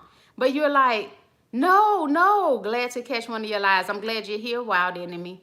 You know, you be like, but no, she's burning me. They're like, I know she's burning you with that iron, but shush. People don't talk about what their moms do. Just be grateful you have a mom, that she's not dead. And you're like, but wouldn't it be better if she were dead? She burnt me. She keep burning me with this iron. Maybe if she were dead, I wouldn't be burnt with this iron. Oh, but no, you shouldn't think like that. You know, you should just be happy she's here and that you got your mom. Because one day, you know, you're going to cry if your mom dies. So appreciate her burning you with that iron, because in a few years, she ain't going to be around to burn you with the iron, because she's going to be dead. So you should be thankful right now that she's burning you with that iron. And you like, wait, what? It's crazy, you know? And these people got so much to freaking say to you about your mama. I'm just plugging this up. Let's see. Hopefully it charges. Okay, good. They got so much to say. But where were they at when you were being abused? They saw the abuse and they were quieter than little church mice. They had nothing to say about that. But as soon as you want to expose the abuse, now they got something to say. Why? Because you were, back to the title, because you were never like them. You're not the type of person to sit around and see the abuse and make light of it and laugh at it when it's going on, you know? You're not that type of person, but they are. You know, these people might as well be abusers themselves. I'm going to go ahead and say it. They might as well be abusers themselves. They knew what was happening to you and they shut their mouth. And even now isn't a grown-up. And I'm not going to lie and say that it's the easiest thing to interject yourself in how somebody raised their kids. That can be hard. But at least if you see it going on, not laughing at it. And, you know, walking away or something to show that you don't agree with it, you know, because you could get yourself in a lot of trouble trying to tell somebody about their family, their kids. But if you do see it, you can also contact Child Protective Service anonymously. Especially if it's physical abuse, and now they're seeming to be a bit more open to verbal abuse as well. You can report it behind their back. You don't have to tell them, I'm calling Child Protective Services. You don't have to do that. You can make an anonymous call to report child abuse, elder abuse, suspicion of abuse. You can. Good Life says, praise God, I'm not like them. Pigs playing in the mud. Yes, pigs playing in the mud. And you know what? This is my thing. This is why I feel like I'm not justifying myself about what I chose to do when my mother was alive. To people, at first I was, but I'm not, because these people already know what was going on. And they ain't have nothing to say about the abuse until I had something to say that it was wrong. Now, all of a sudden, people got a comment. People got a thought. But they weren't bold enough to say nothing to my mother when she was living, though. But they think that I'm the easy pick and they're going to come and have something to say to me. No, just like you ignored the abuse, ignore it when I'm talking now. And if you want to be on my channel and you family, you go ahead and like the video and freaking subscribe, okay? Instead of running back and telling something. Before you run back and tell and call yourself telling on me who grown and almost middle-aged, make sure you like and subscribe and hit the freaking notification bell too. Okay, because when I'm talking my stuff that I'm gonna keep talking till I decide I ain't, you can get a notified from YouTube when I come on live and when I come on, because I don't want you to miss a thing, because I'm gonna talk my stuff, because I'm not going to be shutting up about it. Because that's the thing about Satan seed, they like to stick together. This is where them flying monkeys come in. They want to stick together. And they want to just do everything they can do to support one another in their wickedness. That's why they come against you. You trying to figure out, why would this person be telling me to shut up? And what happens in my family, in my house, stays in my house. And I should just keep my mouth shut. Why you think they saying it? Because you not like them. They don't like you like that. And that's why you different. You like these people. They birthday come around, you trying to give them a little gift. You calling them. Hey, happy birthday, cousin. Happy birthday, uncle. Merry Christmas, uncle. They don't like you like that. How you know? When your birthday come around, crickets. Your birthday come around, they ain't giving you no gifts. Holiday come around, they ain't exchanging nothing with you.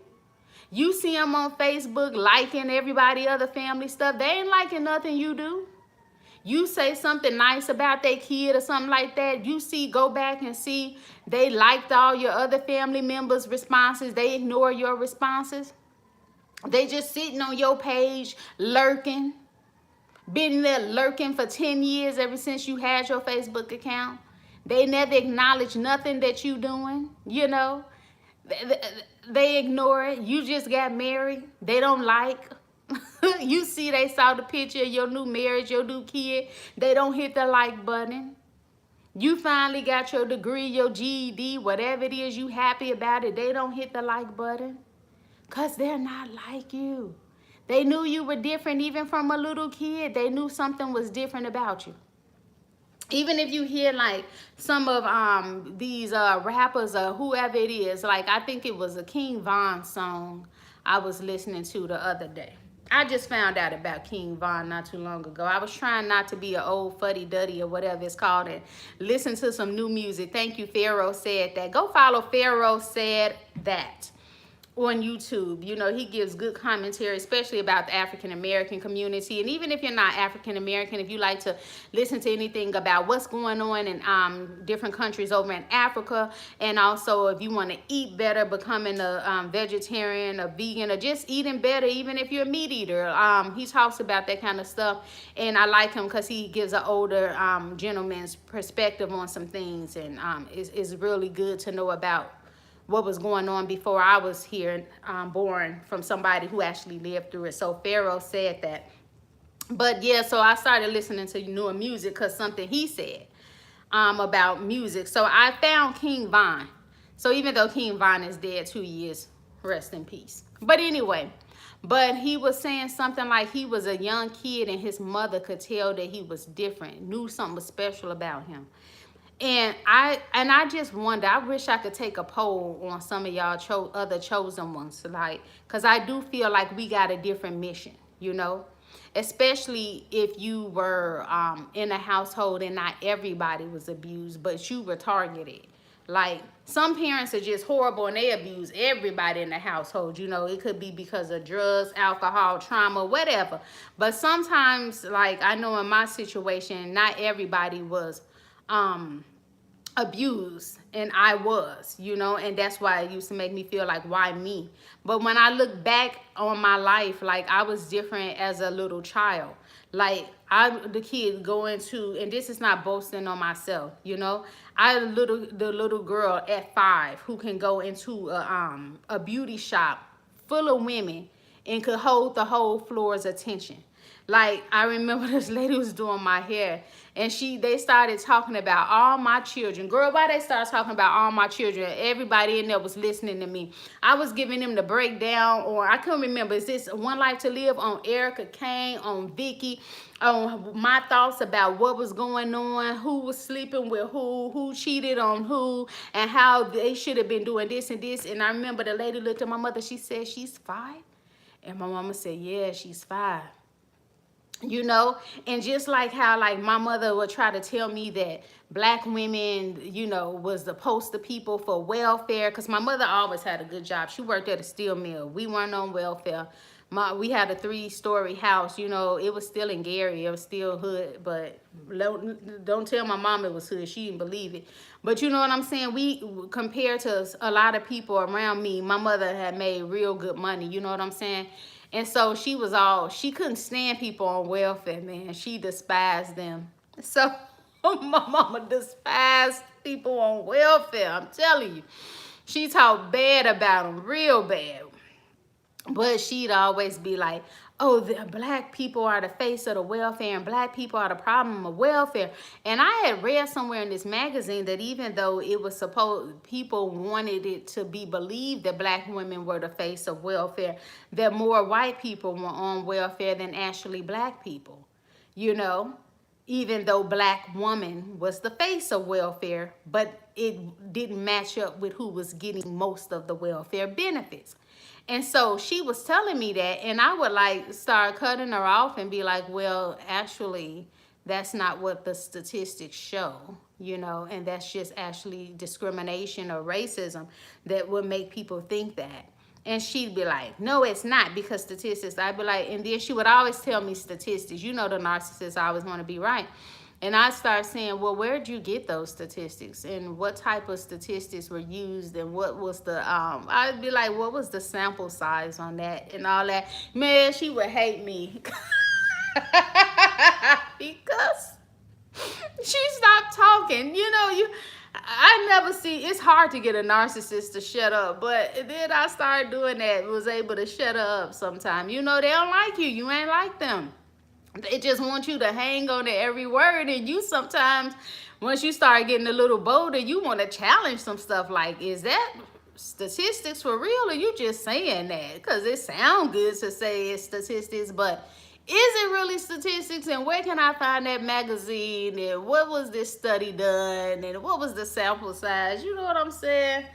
I'm like, you got to stop playing with me, because you the one want education to be a big thing. So don't get mad when education, when I start learning stuff and questioning. Like, she ain't like either this. I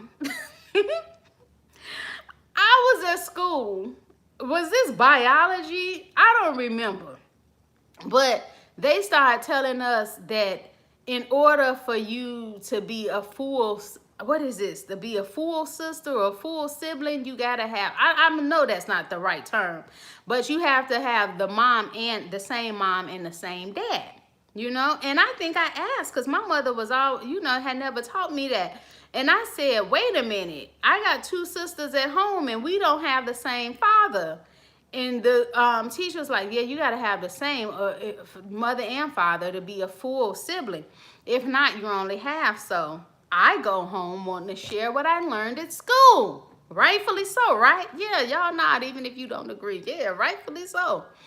So I go home and I say, oh, I said my sister's name. I said, they're my half-sisters. And my mom, oh my God, she gave me this look like she wanted to kill me. And when she would get mad, she'd be like, Samyra, don't you dare say that, Samyra. These are your sisters. These are your full sisters. Don't you ever come in my house, bring us some disagreement, something like that. And I said, well, at school, and I wasn't trying to be mean or sarcastic. I was really learned this at school and wanted to talk about it. But, you know, these narcissists, they can't hold a freaking conversation. You know, it's always something, it's always you planning some type of evil on them. You know what I'm saying? And I think they do that because they always planning evil. So they think if you come home or you say anything, it's always based on evil, because that's how they get down. But it wasn't how I was trying to get down. And so she going off, and I said, well, I learned it at school. I don't care. These are your sisters, and don't you ever let me hear you say that again. These are your full sisters. And then I started thinking, just because you was hiding the drawers and got 3 different baby daddies don't mean that these my full sisters. You know, don't be mad at me. Don't send me to school and tell me to freaking listen. And then when I listen and try to learn something and I come home and talk about it, now I'm the problem. You want me to listen and learn and apply this knowledge, or do you not? Because I'm confused. Freaking kids ain't my dang full siblings. I don't care. This is what that teacher said. That's what he said. I don't know. He was right or wrong. But you know how it go with them narcissists. You just wasn't like them. You know, it was no winning with these people, man. No matter what it was always gonna be some type of freaking problem with these people. Like, how can you even win? Let me see what y'all see in the comment section. Okay, you said, I don't want to sound harsh, but I can't wait until the day my mother passes away. And so let me ask you this, because I know you have to be hurting, you know, to say that. Because, and the reason I say that is not a judgment on you, is because sometimes people can put us in such hellish situations that we feel that way. And there's different stages with this narcissism. Like I said, like the stages of grief, you know, sometimes we get into that place where we can't believe that this is happening to us. We blame ourselves. We get into that stage of anger.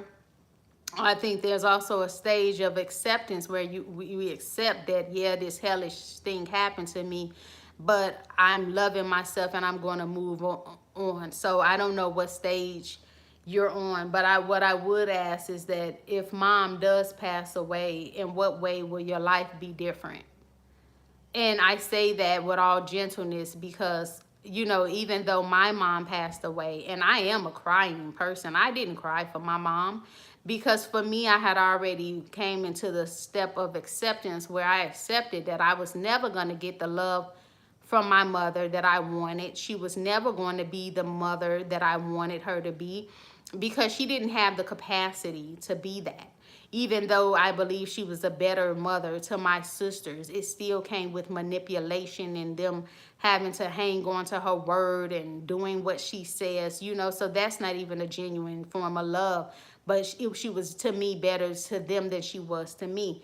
But when she died, that didn't change my life in any way. The symptoms that I still deal with because of my mother, they didn't go away. They didn't improve when she died. And nothing changed when she died. That was just me, you know. And I mean, I don't know. That's why I said I don't know. Do you feel that it's going to do something different in your life? Like what does that mean if she dies? How does that change anything, you know? I was making about the same amount of money I was making the day before she died, the day after she died, you know? Ain't nothing changed for me. I don't know. I mean, if any of you all have any narc parents that passed away, let me know down in the comments. Did your life change in some type of way? Did it get better? Did it get worse? I mean, I don't know.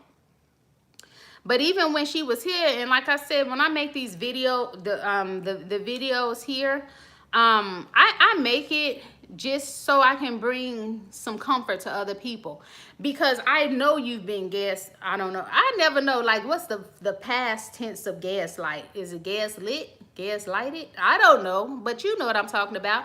I know people have gaslighted you. And so I make these videos so to let you know that you're not alone. You're not the only one that's been abused. To me, that's the first step of healing. When you can realize you're not alone, that there is a community, and maybe you don't know this community in person. Maybe we'll never meet. I would like to meet some of you all, you know, once I get a blicky first, just in case somebody crazy and I gotta defend myself. But you know, we never know if we're going to meet in person, but we have a community. And I hope you can feel my heart over this, even though that sounds corny, but meaning that you can pick up on my energy, what type of person I am, even if you don't fully know me. You know what I'm saying? Because I know I can, with certain people online, feel like, wow, something about the person's eyes, something about the energy that resonates with me, that I feel I can connect with. But that you do have a family here. You know what I'm saying? And what I like to think is one part of moving past that narcissism is finding where your gifts and talent lies, you know? Because what that evil energy with that narcissist, I always look at it like, is there something that I can learn from that? You know, is there something that I needed to learn? And what I look at, like with my mom, that I see that, yeah, there was a part of her that was trying to destroy me. And I know this, and nobody can tell me anything different. You know, but there was also that part of her who wanted to see me tougher. And I can't fault her for that, because it was true. I was going around in this world being too weak. And it made me a target for a lot of abuse from other people, because I was not standing up for myself. So I would ask everybody, like, yeah, there are some evil things about the narcissist, especially if they're a parent. But were there any lessons that we can take from these people? You know, sometimes I think when abuse and bad stuff happens that we get so mad, which is natural, to be angry, righteous indignation, to be upset, whatever you call it, is normal. Don't let anybody tell you that you shouldn't have these feelings about your parents, because these are your parents, these are your feelings, you have them.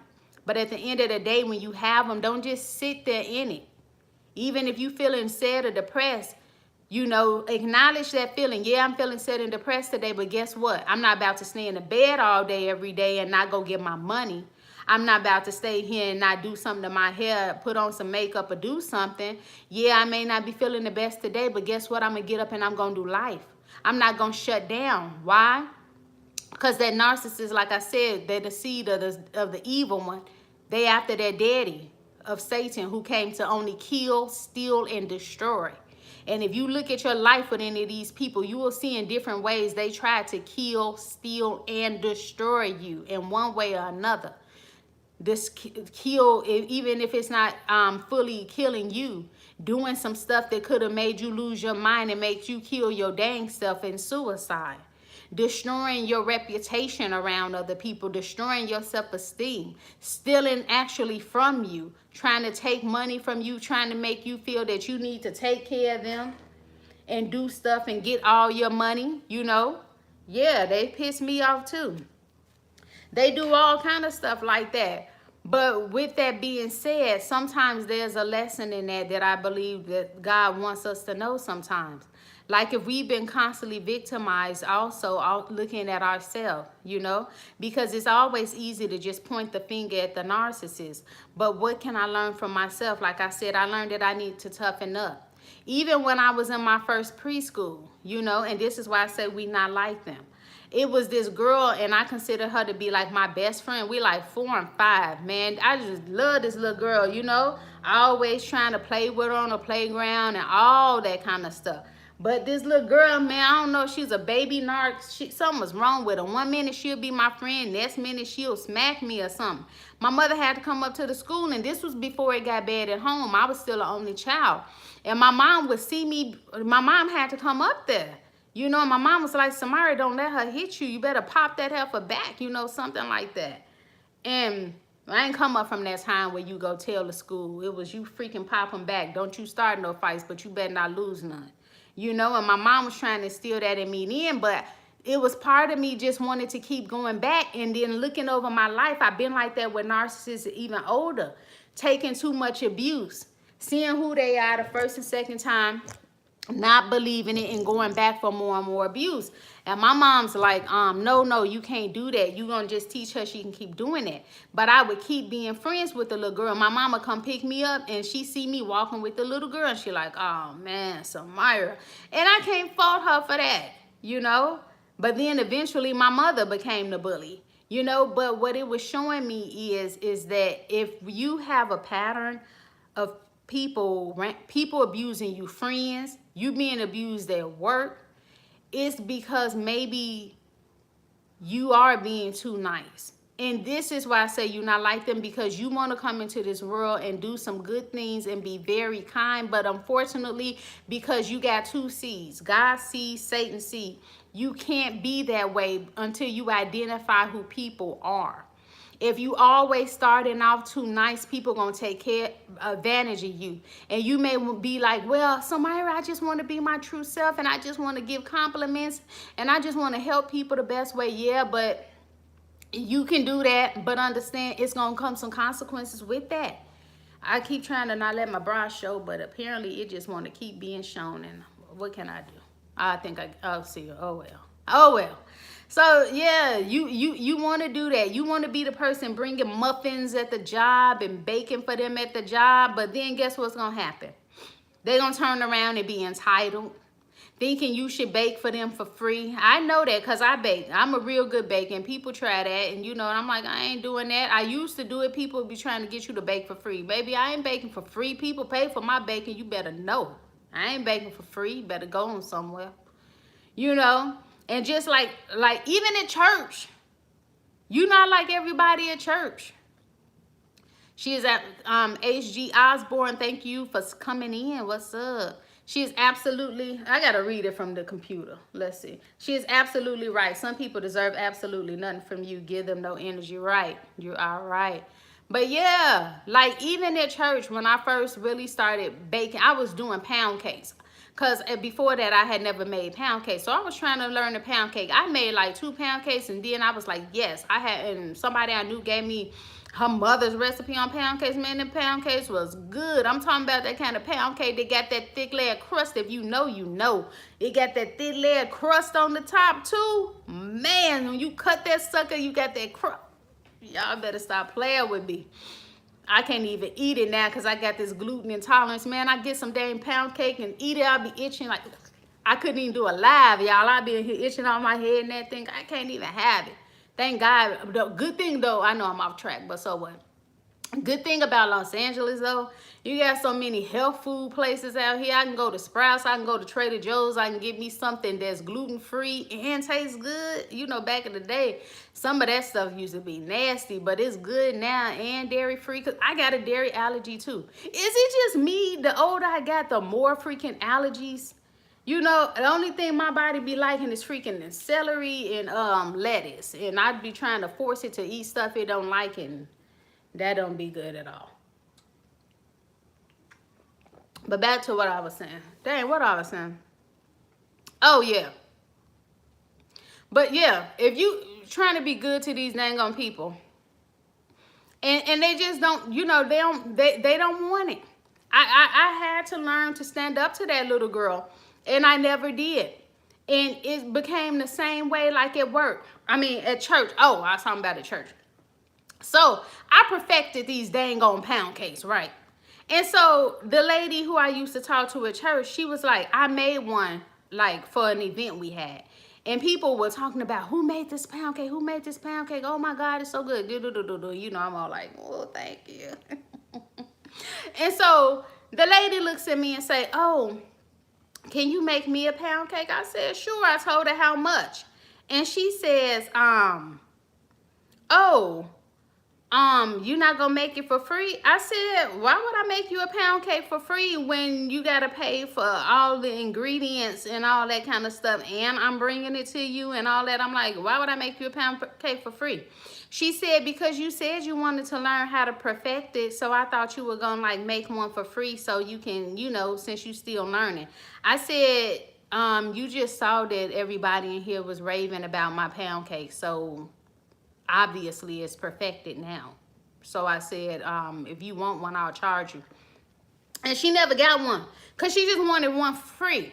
And I say all that just because sometimes, just like I was being naive, like I have been a lot of times, and this was something my mother was trying to work out of me in the process of bullying and abusing me, but still, it's odd, it's weird, but she was still trying to work that out of me in her own sadistic way. I don't know. But I'm like, yeah, no free pound cakes for you. And you'll get people like you'll get people like that. It was like I was just attracting all of these dang on users. I don't know. Y'all let me know. What have y'all had this? It's like you get rid of one narcissist, then you go somewhere else and you find another narcissist. Just like on a job. I'm telling you, one of the worst jobs I had, was at a temp agency.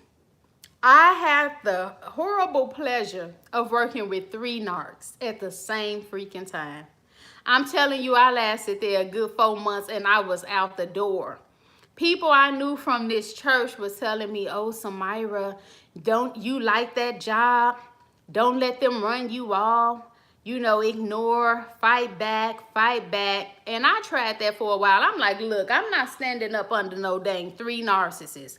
It ain't that much fighting back in the freaking world. I'm out. Hey, rebounding from narcissistic abuse. I'm watching the beginning. Peace and blessings, family. Thank you for joining us. We appreciate you. But yeah, I'm like, no, even some of these situations, I do agree having to stand up for yourself, especially if you're working under narcissists. Making sure that you take good notes of what's going on, meaning, and my mother did teach me this about work. I appreciate that. She said, like, if stuff going crazy, write down who it's happening with, Write down when it happened, the date, the time, and exactly what happened. Be a great note taker. I meet a lot of takers and very givers. Yeah. But yeah, you gotta write it down so that way if you ever have to sue them, you going to work, you know, for discrimination or whatever, you have the dates that you wrote it down. Because when you come in for work, these people are sizing you up, and you will see the ones that's negative. It's like Satan sees, they know each other and they congregate with one another, and they will team up to try to destroy you in no dang on workplace. I know that's happened to me. Very few givers, right? It seemed like it's more Satan seed out here than it is of the children of the light, the chosen ones, whatever you want to call yourselves. You know what I'm saying? And so that's why you can't be out here just showing your good ways. You know, sometimes it's good to just sit back, not talk much, talk enough just so you not targeted, so people thinking like something wrong with you and they targeting you because you being too quiet. Giving them information they can't use about you, even if you making it up. I don't care why I say that, because it's more Satan seed than it is us. You know, if you talking about, oh, going somewhere this weekend, you ain't got to even be really going to that place. Yeah, I'm going to this. Yeah, I'm going to this picnic. Yeah, I'm going to that. You know, just so you can be a part of the little conversation, but not giving them real stuff about you that they can use about you. Why? Because these people is some wicked freaking people. You know, and I used to think being a believer, like, oh no, I gotta always be 100% authentic and honest. What did that get me? Abused. So no, you ain't got to be letting these people know all your true business, your true goals, your true aspirations. And they don't need to know all that kind of stuff. You know, because especially you don't know these people. I tell you, that narcissistic job I had, I should have known something was wrong, because the first one I had been introduced to the one other temp with me. You know, she was doing all this kind of stuff. And I think things happen to let us know who Satan's seed is, but we don't trust ourselves. You know, we're always like, oh, well, giving people too many excuses. You know, that's how we different from them. I don't think they don't put, I know they don't put up with all the stuff we do. We give people too many freaking excuses. Oh, she or he was just having a bad day. They woke up on the wrong side of the bed. Oh, maybe I didn't see them roll their eyes and do that to me. Maybe I'm tripping. No, you weren't tripping. You saw it. Take note, meaning keep it up in here in your head. You know, so that's how she was when I first met her. The boss, who I still think they knew each other outside of that, even though the temp came on, I think that boss knew her. I think they were related, but I can't prove it. Anyway, the boss was always trying to make a difference between us. The woman we reported to, like, she could never remember my name, even though I was there 2 months. We would have to meet with her like 2 or 3 times a week to report on the work we were doing.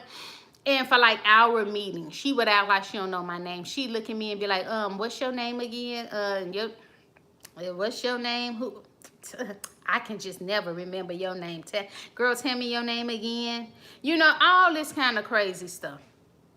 The other manager that would tell me to do something, and once I do it, and then the big manager say, well, why'd you do that? I say, because the other manager told me to. Then she bring the other manager in. That old raggedy heifer sit there and lie and say, I didn't tell. What? I be like, you told me to go to that building and do what? I don't remember. God said, oh my God, I'm here with 3 narcs.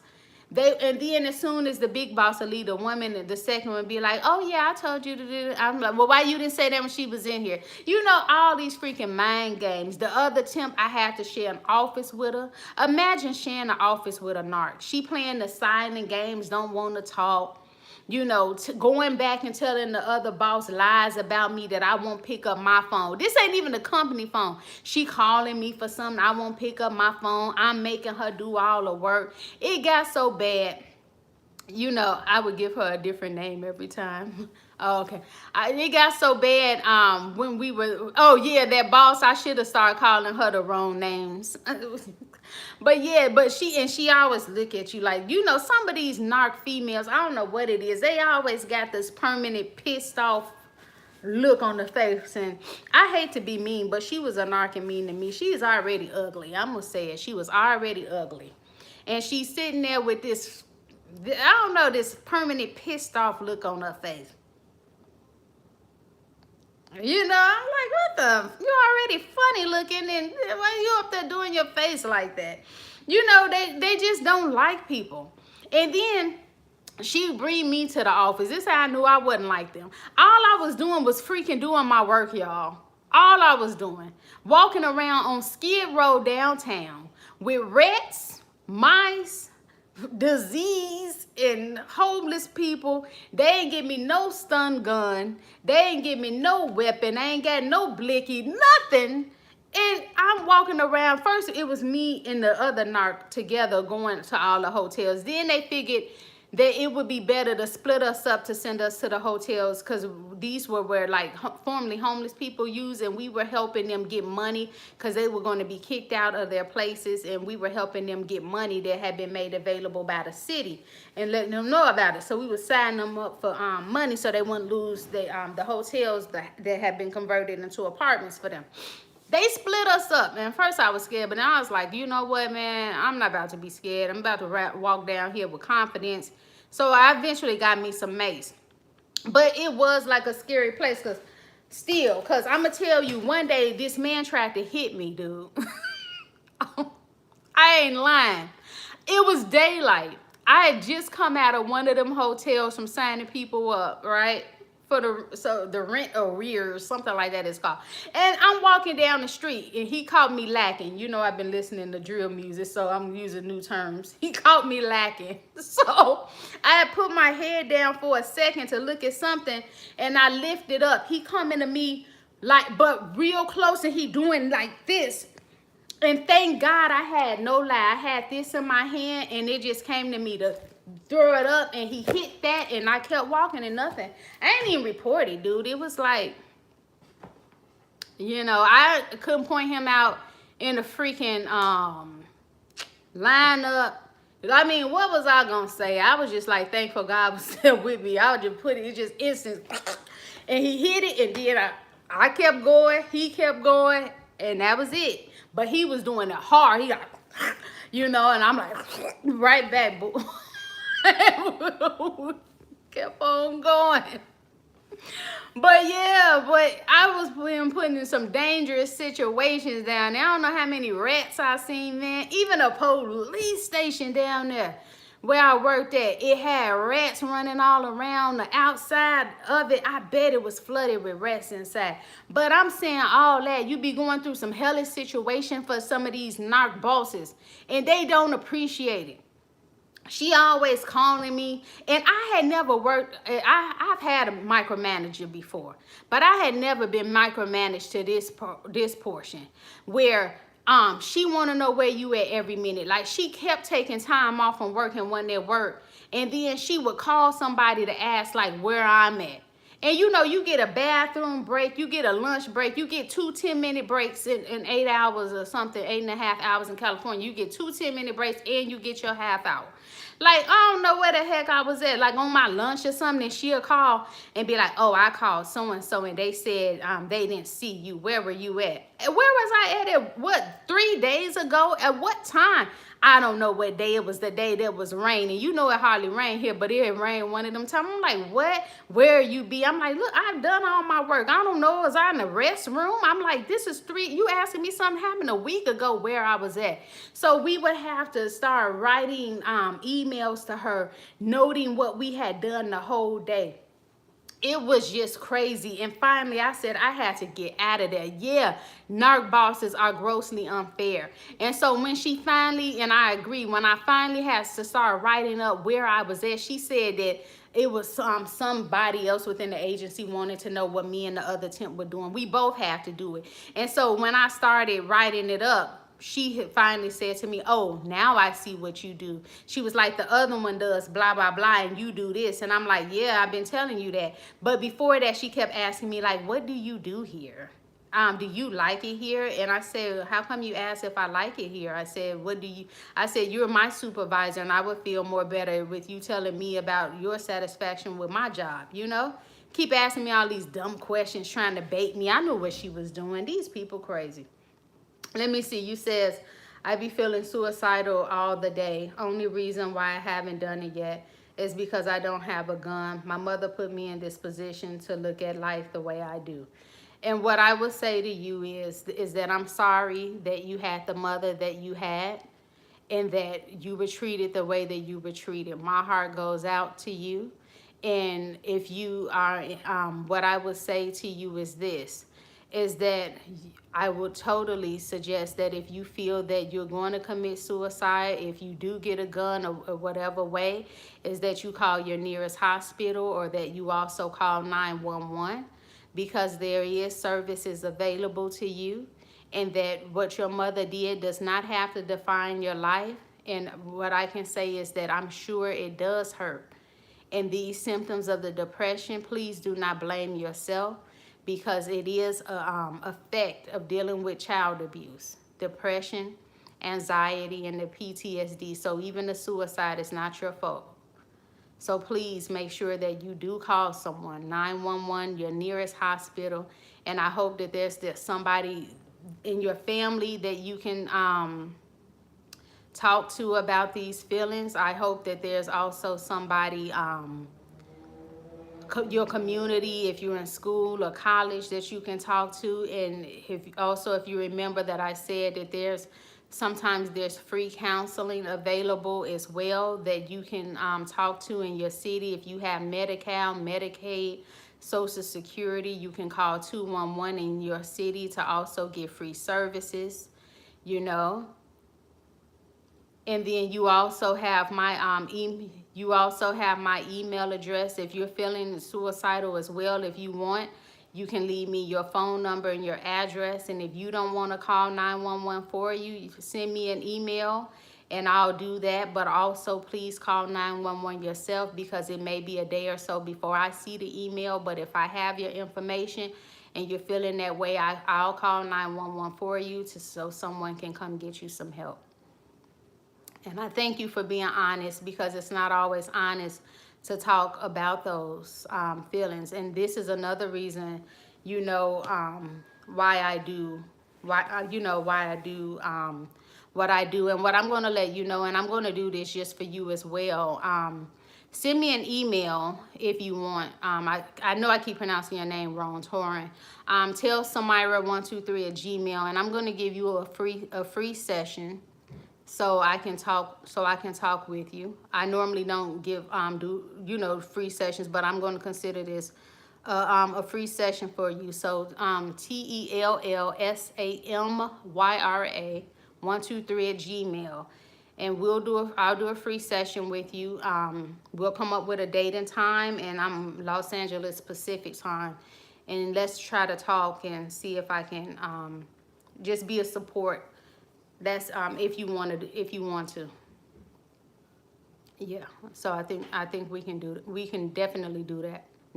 We can definitely do that. No pressure, but if you want to.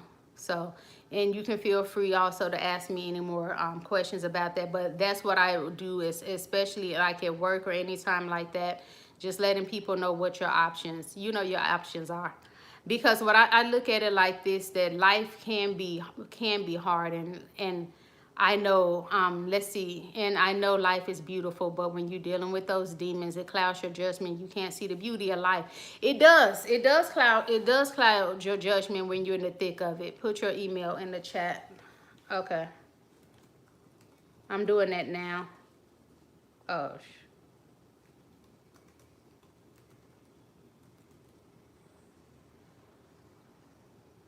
All right, just type in the email.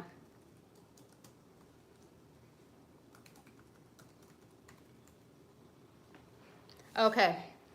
But yeah, it really is, especially when you don't have support, you don't have any services. One thing that I did is, even though I've had some therapy before, I've never had long-term therapy.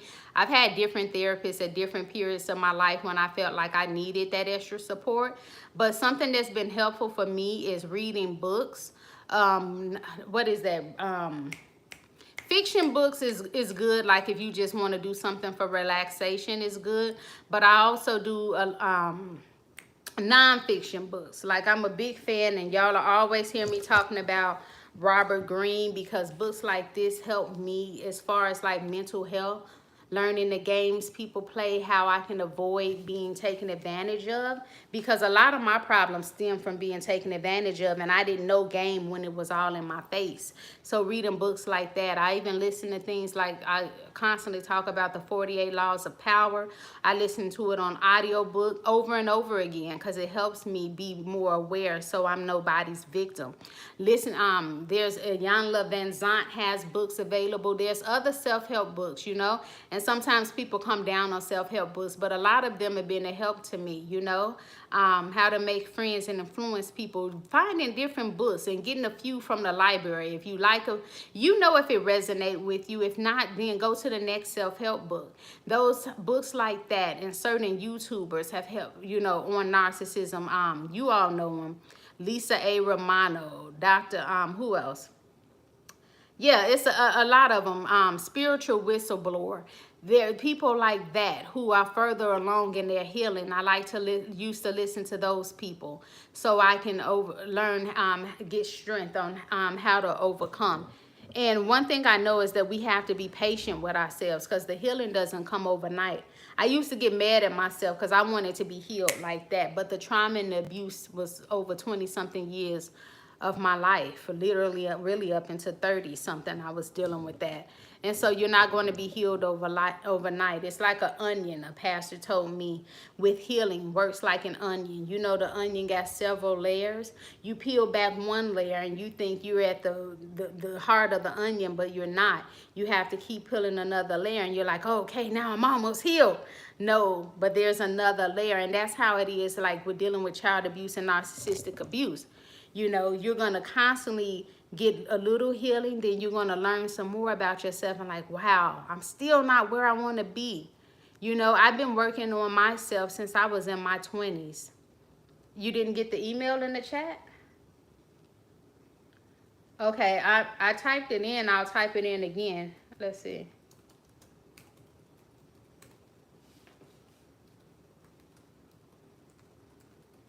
Yeah, and if not, even if you look, I just put it in again, but even if you don't see it here, any of my old videos, it's under, I put it under my name, Samyra Alexander is what I put it in under the chat.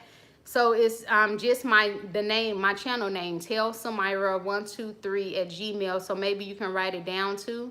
TellSamyra123@gmail. And also if you look in any of my old videos in the description, if you yeah, I don't know if you'll see it there, but yeah, it's TellSamyra123@gmail. And it was somebody else also type that in the chat. I'm just in case mine is not coming up. TellSamyra123@gmail. So, but yeah, so it's different things like that that'll help you on your road to healing. And also if you take a spiritual approach, and I am not a doctor, so if you want, consult with your doctor. Some people do fasting and prayer as well. It talks about that a lot in the Bible, about some things some issues, barriers, or cycles in our life will not break without the power of fasting and prayer. And I've had to do this a lot in my life. You know, there's different ways that people fast and pray. Some people go without food and drink for a certain amount of time, and they dedicate themselves to prayer, watching the spiritual things on TV. They also dedicate themselves to specific prayer, like saying, God, I break the chains of narcissistic abuse and damage done in my life. You know, whatever it's harmed you, in the name, you know, in the name of Jesus, I break the hold of depression, suicidal thoughts in my life, anxiety, you have to go. You know, I am free from anxiety, from suicidal thoughts, and from depression. And I'm saying all this, including with mental health, I believe in. So again, fasting and prayer has also been able to help people as well. Do you judge people who commit suicide by calling them selfish and my favorite coward? I don't believe that people are selfish. Now, I'll say once upon a time I used to believe that, but once I've done more research on depression, I don't believe that people are selfish who kill themselves. I believe that those people are hurt. And I believe those people do what they feel that they needed to do at that time in their life. So that's my view on suicide. But yeah, and I like that you said, Caitlin Brown, I'm still dealing with it. That is true. But for me, what I'll say, what has helped me is that if I didn't have my faith, I'm sure that I would totally be in a mental institution right now. What helps me a lot is reading the Bible, fasting and praying, using positive affirmations as well. It's been a great help for me. Like if I feel bad about myself, I remind myself the different things I've seen in the scriptures, and I'll say this to myself throughout the day. I am more than a conqueror. I am strong. I am rich. I am successful. I am abundant. And at first when I started saying these things, I didn't believe them, but I kept practicing and I started noticing improvements in my self-esteem, improvements in my level of success, I am a cheerful giver, giving to the poor, the fatherless, the widow indeed, and the stranger, I am used mightily of God. I have a purpose, Also, what I know that has been a help for me is the Holy Spirit was, let me read, I'm reading a comment. Oh, I can't see the whole comment. But yeah, and also giving back to others is helpful for me. That's one thing I do really love about my job, that I get to work with children, teenagers, and adults, and these people are homeless due to domestic violence, because sometimes we focus so much on ourselves because we are so much in that cycle of pain that we forget to give and help other people. And even though we're not a total 100% healed, there's still somebody who needs to learn something we know, who needs something skill that we have, Just like yesterday, working with a group of people, and I know a few of them were depressed, had been in foster care, hellish situations, barely coming out of their room. They live at the shelter where I work. And I had told the moms, like, I'm going to get your kids out that room. I said, because we're going to bake, we're going to do some stuff. And I may post the pictures of the cake if I remember. But I told the teens, I was like, look, I'm taking my lunch hour and I'm about to go get all this stuff, so y'all better come. So don't try to act like you're not coming to bake this cake. And they're like, okay, we are, but they real reserved, real isolated. And I was able to get them out the room, and I spent like 3 hours with them, teaching them how to bake the cakes, teaching them how to do icing. The icing was stuff from scratch. We did a cream cheese mixed with heavy whipping cream. You add some sugar, some vanilla to it, and we dyed it. And I had them serve their parents and their little brothers and sisters, and we ate off these little cool plates and stuff, and we had a good time. And they were smiling. I brought Uno cards out, some other games, Jenga, and some of them made bracelets, And even though I get paid for that, that's the kind of stuff that brings me joy, that I was able to bring some teens out that I knew had been suicidal, depressed, isolated, just got back reunited with their family from foster care, like giving to people, because sometimes our own brain is the worst thing we got going, and we be too much in our brain and not focusing enough on other people, which causes us a lot of problems. Let me see, you said, I'm just reading the comments. The Holy Spirit was communicating with you when it revealed your mother was a narcissist. Yeah, exactly. That's exactly what it is. What it was. And I probably didn't say it like that because sometimes I don't know what like level or spiritual, the spiritual level people are on, but that's exactly what it was. And I know that, yeah.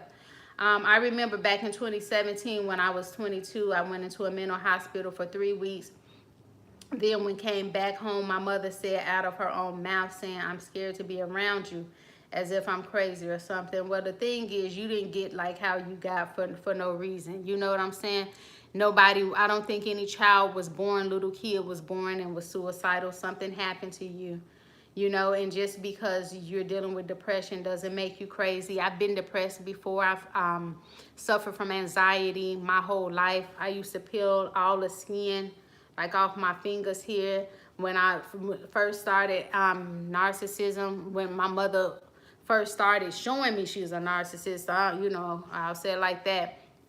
I was pulling out my hair in the back. I had a big hole where my hair was bald because I had trichomania because of all the anxiety. I've had eating disorders, you know, super low self-esteem, you know. I mean, I'm going and on. I mean, there's a whole bunch of symptoms, and even me with all those symptoms still in a place that I can help people. And I say you got a story too, Teron, you know, and if the fact that you're here, it's not over for you. It's something that you can be giving back if you're not already doing with other people too. You know, I sit here and talk to you all about ways of moving forward, but the truth is I deal with stuff, you know. If I wouldn't fight back in my mind, you know, I would totally be in a worse off situation, you know. Let's be real, they only seem to care once it's too late. I mean, but the thing is yeah, people do seem to care once it's too late, narcissists like that. But if we're ever expecting on their love and expecting for them to care, we're, I think, setting ourselves up for failure. These people are very incapable of love. And the thing is even if people cry at the death, people will eventually move on, you know. So I try not to put my hopes and, you know, rest my hopes in a narcissist. They're not going to care. And even if they care after one dies, they only care for so long, because in a few weeks they're going to get up like it didn't happen. They're going to keep going on with their life. You know what I'm saying? They're going to go to work. They're going to go to church. They're going to get their money. They're going to have sex. They're going to eat. They're going to do what they're going to do. And so one thing that I would say is that I do encourage people that are suicidal, that if it's being done as far as as a payback or to show or to get some kind of reaction from someone else, and I'm not saying that's what your reason to run, I'm just speaking in general, that's always not a good payoff, because people are very resilient and people keep going back. Go back to their lives, and they'll eventually function, you know, as if we didn't exist. And to me, one of the best ways to pay anybody back is with success. And the Queen Prophet Beyonce told us that what did she say? Something, the best revenge is to get your paper. The best revenge is to do well in life, you know. Thank you so much, rebounding from narcissistic abuse. That's the best revenge, because I had a family member. Well, I'll say this, and if you're listening, sister, I'm saying it for educational purposes. So if you want to be offended with me, if you're listening, you can be offended. I'm not going to say your name, but I'm going to tell it just because I just believe that I should. So one of my sisters, she was 17, became suicidal, right? So my mother called me and was like, you need to talk to her. She's suicidal. She's talking about she want to kill herself. I don't know how to handle it. So you know, I was in grad school at the time. I didn't know too much really on how to deal with that. And I just called in. Of course, even if you mental health, when it's your own family, you too close to it. So whatever I said to her probably wasn't the best, you know, because she was my little sister. I loved her. My emotions was too wrapped up into it, so I couldn't talk to her clearly, I know. So I don't even remember what I said. But we talked. I had prayed about it, prayed with her, and I didn't hear nothing else about it, and I thought it was done. Until I got a phone call, and my mom said, oh, you need to get to the hospital because your sister just tried to kill herself. So I know I may get some of the facts wrong. Like, she took some bleach and drank bleach, mixed it with some cough syrup, something like that. She vomited everywhere. So she ended up in a hospital they had to pump her blood, and I said something to her stupid. I was like, what did I don't know. What did I say?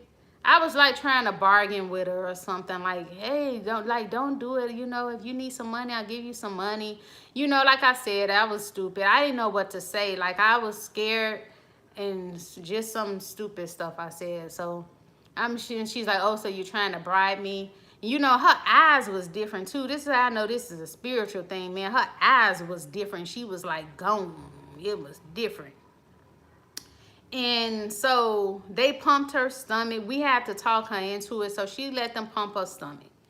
Then they sent her to some other form of the hospital, and she stayed a few days. I was heavy in church at the time, so some other people came and prayed for her and stuff. Then she started doing something that I consider weird. She was like,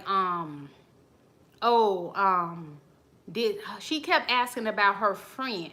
And she was like, did she ask about me? Did my friend ask about me? What did she say when she found out? And something in me said, Samyra, don't answer them questions. Because whatever reason she tried to kill herself had something to do with that friend. And she hoping to get some type of reaction about this friend. She want to know, because she trying to kill herself to hurt this friend. Don't give her that energy. And so I was just like, no, we've not talked to her. We don't know. I don't know. And she kept asking me, well, what did she say? Did you look at her face? How did her face look when you told her? No. Not doing that. Not doing that with you. And I know I did that right. I ain't got no regrets about that. It's like, no. Because you will kill yourself. So I'm talking about my sister. This is what I was thinking.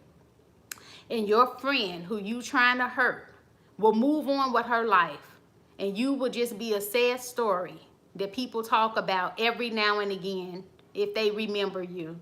And they'll move on, have sex, have kids, graduate from college, graduate from high school, and you will have killed yourself trying to hurt somebody who could give a damn about you at the end of the day, because people gonna move on. And I wouldn't give her that energy. And so eventually they put her on a 72-hour hold. And we had found the suicide note. It didn't even make no sense. And she was basically saying something like, well, she said like all this kind of stuff of why she could have done it. But then she was like, but is those the real reasons? You'll never know. It's like, okay, well, I guess, okay. So then she's on the 72-hour hold. So eventually her friend comes, but her friend comes with another girl. So turns out that, and my sister would never admit this, but she said like she didn't like the other girl. She only wanted the friend all to herself. And it seems like she was jealous that the other girl had became involved in their friendship. So she at the hospital like threatening the other girl to the point I think we had to ask the other girl to leave. You know, and so it was like, I don't know, but even my mom had gotten to the point that she said, and at the time I didn't agree with it, but my mom was like, you know what, I'm just going to prepare myself because I'm not about to be going through this emotional roller coaster. And she was like, if she kills herself, then I'm just going to prepare myself for it. So I'm not going to be hurt about it. So she was like, it's up to her if she want to live or die. If she want to kill herself, she can go ahead and do it, but I'm not going to be torn up over it, you know? And I say, that's why I say, like, people will move on you super quick. Because my mama had vowed right there in that hospital, and I believed it. She's like, if she don't kill herself, we can't stop her. So if she go for it, she go for it. We'll bury her, and that's it. And that's what, you know, that's what that was, but truthfully, with my sister, that is how I looked at it. I did look at it like she was suffering from mental illness and that she was trying to pay somebody back. And after that, her and that girl who was her best friend at the time, they weren't even like friends no more after that. So I don't know. That was my close personal experience as far as with suicide. But as far as I know, after that, my sister didn't try to commit suicide no more, because one thing I learned too about some people, when they go up on that floor for that 72-hour hold, they experience something they never experienced before. my sister started saying that she realized, and this was her words, she said she wasn't crazy. She said them people on that floor was talking to themselves, touching themselves, doing all kind of stuff she considered crazy. And she said after she saw that, she realized she didn't want to kill herself, and she wasn't crazy, and she wasn't trying to go back on those 72-hour hold. She said she wasn't like them. I was like, oh, okay. And, you know, that was like more than maybe more than 20 years ago. And like I said, I ain't never heard of her trying to kill herself again. Let me read some of the comments. I want people to move on once I'm dead. I don't want nobody to be crying for me. Okay. Some people never move on from deaths. Like my cousin died back in 2007. 15 years later, 2022, his mother is still grieving for him.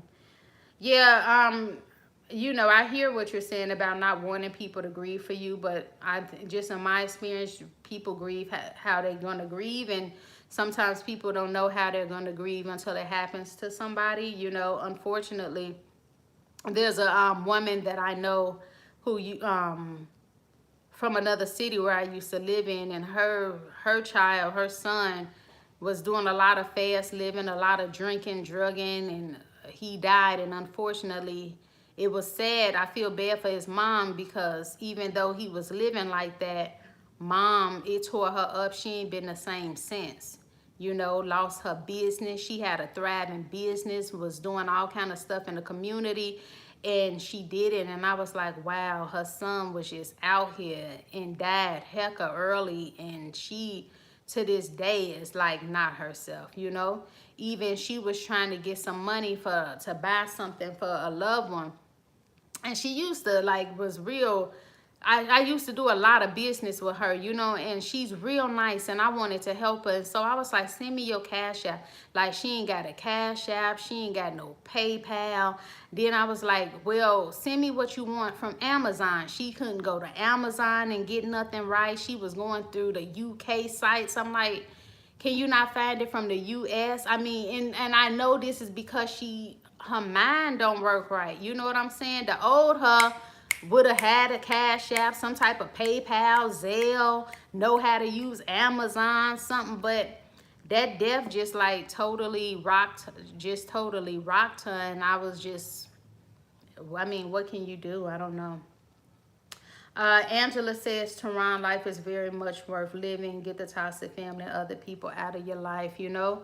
And I do hear you there, Angela. And that is one thing, like I tell people, like, if you can, you know, because it's not always possible to get these toxic people out of your life, you know, because sometimes people, especially now, you know, may not have enough money, may still be dealing with COVID. Like, for real, I just heard my supervisor called off yesterday, texted me, said she wasn't coming in, her child got COVID. I heard someone the week before getting COVID. So people are getting COVID again, it seemed like. And some people got to live with each other, don't have enough money. Some people on the verge of homelessness if they didn't live with certain family members. And they can't always leave. And this is why I talk about self-care. What can you do despite living with somebody? You need to maybe invest in some headphones so you don't have to deal with them.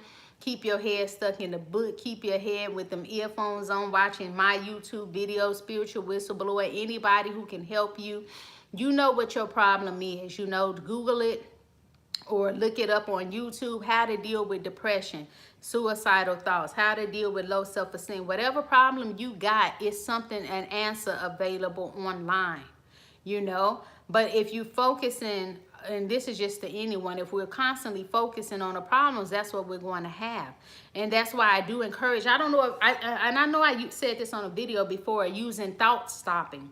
So something, thought stopping is this, is that when you start having those thoughts that bring you discomfort, that brings you sadness, suicidal thoughts, anxiety, to yell out loud if you can, stop. Or if you're somewhere amongst other people, you don't want them to think you done lost it, you can say it inside your head to stop. Every time you're having that, stop. Why? Because that breaks that cycle of that negativity. I used to constantly think over and over again about the abusive words and curses my mother put on me, and to the point that I was driving myself really anxious and couldn't really focus on things, and I would dissociate because I kept thinking about those thoughts. Like, I don't know, maybe sometime I'd be thinking about it for 15-20 minutes, reliving some old stuff, and I break up out of it, and I'm like, dang, it's like 30 minutes done passed, and I just totally was gone, dissociating. You gotta break that up. Your mind tells you that you need to keep having these thoughts over and over and over again, replaying it, how you would stand up for yourself, how you would fight back this time. That stuff does not work. The past is the past. And if you keep allowing yourself to keep in that dysfunction, you're just going to make yourself worse. My life started getting better, more better, once I started using the thought stopping to break the negative change of destruction that was going on in my mind. So it's simple. You have them thoughts that get you upset, angry, anxious, whatever, depressed. Stop. And when you stop, you ground yourself, meaning you get yourself from out of the past, out of the future, and come into the present peaceful place. Meaning, what were you doing before those thoughts started taking over? Were you painting your toes? Well, then you go back to focusing on painting your toes, each toe or each nail. See how it looks for the paint to go on your each nail, waiting for it to dry. What you're doing is distracting your mind and focusing on the present. Were you cooking before the thoughts took over? If you're doing your spaghetti, go back to stirring your spaghetti, focusing, is it tough to stir your spaghetti? Is it easy to stir your spaghetti? Get your basil, whatever, get your oregano, smell your oregano, smell your basil. What are you doing? You're grounding yourself in the present moment, that you're not thinking on the past, you're not thinking on the future. You're in the present moment. Smell your spaghetti. You want some sugar on it? Yeah, because you know it's better with a little sugar. Put your little sugar on it, taste it. How does it taste? All this is bringing you into your present moment, your senses. Were you listening to music before you start? Stop. The thought stopping. How does the beat go? Sway along to the beat. You're not in the past, you're not in the future, you're in the present. Those kind of things work. Is thought stopping easy? No. It takes practice. You've been repeating this negative dysfunction for years and years.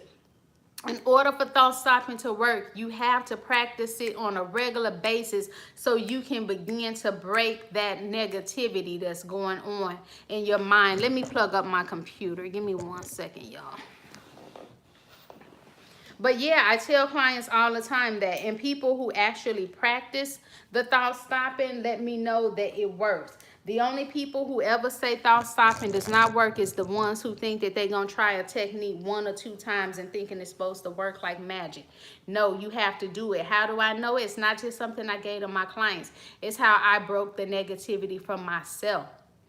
Because it's not healthy always focusing on what went wrong, how I was bullied, what was the worst thing that people did to me, how I hate them, how I wish evil upon them, how karma couldn't get them. All that is a negative function of toxicity that comes from us because we have been traumatized, and we a lot of times do not want to appear weak, so we want to lash out into some type of hate toward others, focusing only on the negative. And what I'm saying is, I know, because I've been there, and it was a sucky place to be because I did not feel good about life, and life sucked. The only thing I was looking at was for the worst.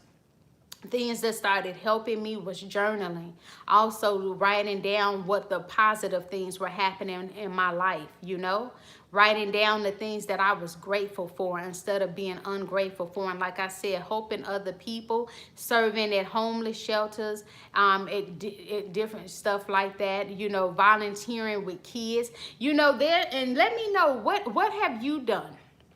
Even if you don't look at yourself as completely healed, because who is completely healed? I mean, we've been through, we've experienced hell on earth, the top level demons, and we survived. But you don't think we got scars? You may not be able to see it all, and some of us cover them up better than others, but all of us got scars. This is why we watch videos like this. We barely survived this stuff. You know what I'm saying? So let me know in the comment section here, just to help out Teron and anybody else who trying to deal with the stuff, the hell that's happened. What are some things that helped you get better? Heal, or just to get better, you know? Was it prayer? What was it, volunteering? You know, was it helping a needy child? There, you know, there's so many children whose parents don't pay them any attention. Is there a niece, a nephew, you know, that you spent time with? Taking them to the park, pushing them on the swing. What have you done that you found to be a help to you? Listen, let me look at the comments. So you said, I hate when people say that life is worth living. That's true, but when you're depressed and those demons are clouding your judgment and the suicidal thoughts, you can't see the good things of life. Okay. Yeah. So, you know, that's just my take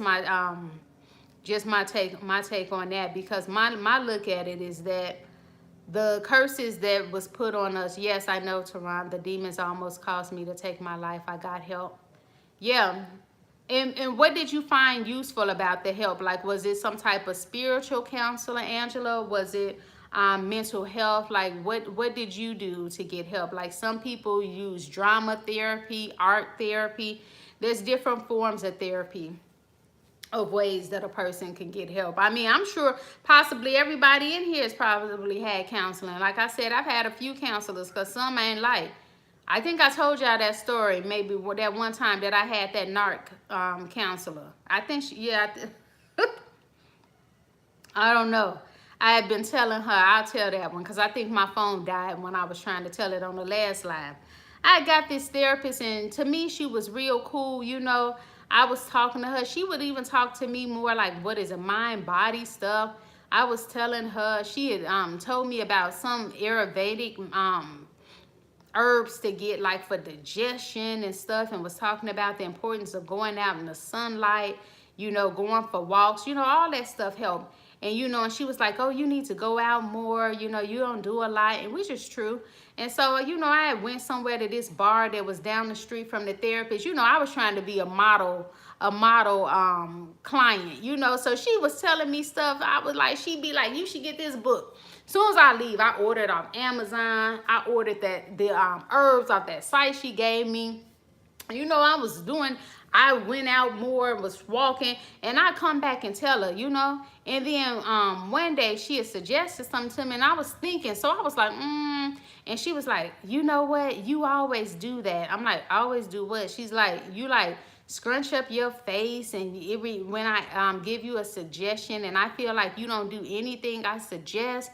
And she's like, you remind me of like a grown child or something. Man, looking back, I should have strangled her. But, you know. I don't advocate strangling your therapist, but that heifer could have deserved a good, not a full strangle where the breath turned out, but enough to make a gag. Because I was in a very sensitive, hurt place at the time. And I was so mad at that woman. I just wanted to feel my hands just around her throat and just squeezing just a little bit, a lot of it, but yeah, you know what I mean. Anyway, so I'm looking at her and I tell her, I said, you recommended a book. I got the book. Oh, okay. Let me see what Angela said. I went to the ER, told them I was suicidal with plans. I was hospitalized, got medicine, and got therapy. Yeah, that's one thing you can do. That's why I say if a person is suicidal, contact your hospital. You can go into your hospital, let them know you're suicidal, and they will put you on a hold. And sometimes that can be good because they can also keep you from committing suicide. I do therapy and meds. Yeah. And sometimes therapy isn't enough by itself. Sometimes you gotta do psychotropic medication too. And people worry about stigmas, but nobody needs to know you on medication except you and your doctor. You ain't gotta go around telling people, oh, I'm on meds for I got anxiety, I'm on meds because I was suicidal, I'm on meds because I was this and bipolar. You ain't gotta tell people that. You can take you some meds. Because sometimes that will help some people. They report feeling better after taking medication.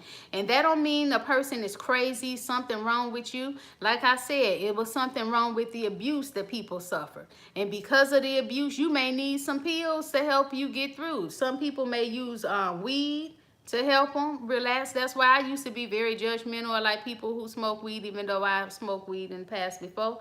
You know, but no, because people say there's some therapeutic benefits, and some people been child abused, molested, human trafficked, and all kind of stuff, and be having some bad anxiety and some bad depression and PTSD, and they need some weed to help them through. And I'm gonna show you this what I got. Hold on. Look, I said I don't smoke weed, then I pull out all my products, but no, this ain't weed though. This is CBD from the place. Ooh, let's see. From a place called Black Tie. And this is called, what is this? Resin, RESIN hemp flower, 3.5 grams. And this particular one is blueberry pie. Oh my God, this one does have, yeah, it does have some THC in it. But let's see, CBD and THC. Let's see, you can't see good. I don't know if you can see that. Yeah. So you can do this. This helps like being calm. It helps with sleep, because sometimes like I have like problems with sleep. You know what I told you, like that anxiety. See, I said even though I'm here helping, I ain't 100. Shoot, I'm helping y'all. I overcame that. I survived, but I ain't survived without scars. You know what I'm saying? Somebody else on Victoria Hunter channel, she has suggested that black tie CBD. Oh my God, this way. All right, see, here's another one. This is all CBD. And this one is called Candyland. This one has CBD 14.49%, and this one has THC, yeah, 12.28. Oh, I guess it got THC in it too. Ooh, yeah.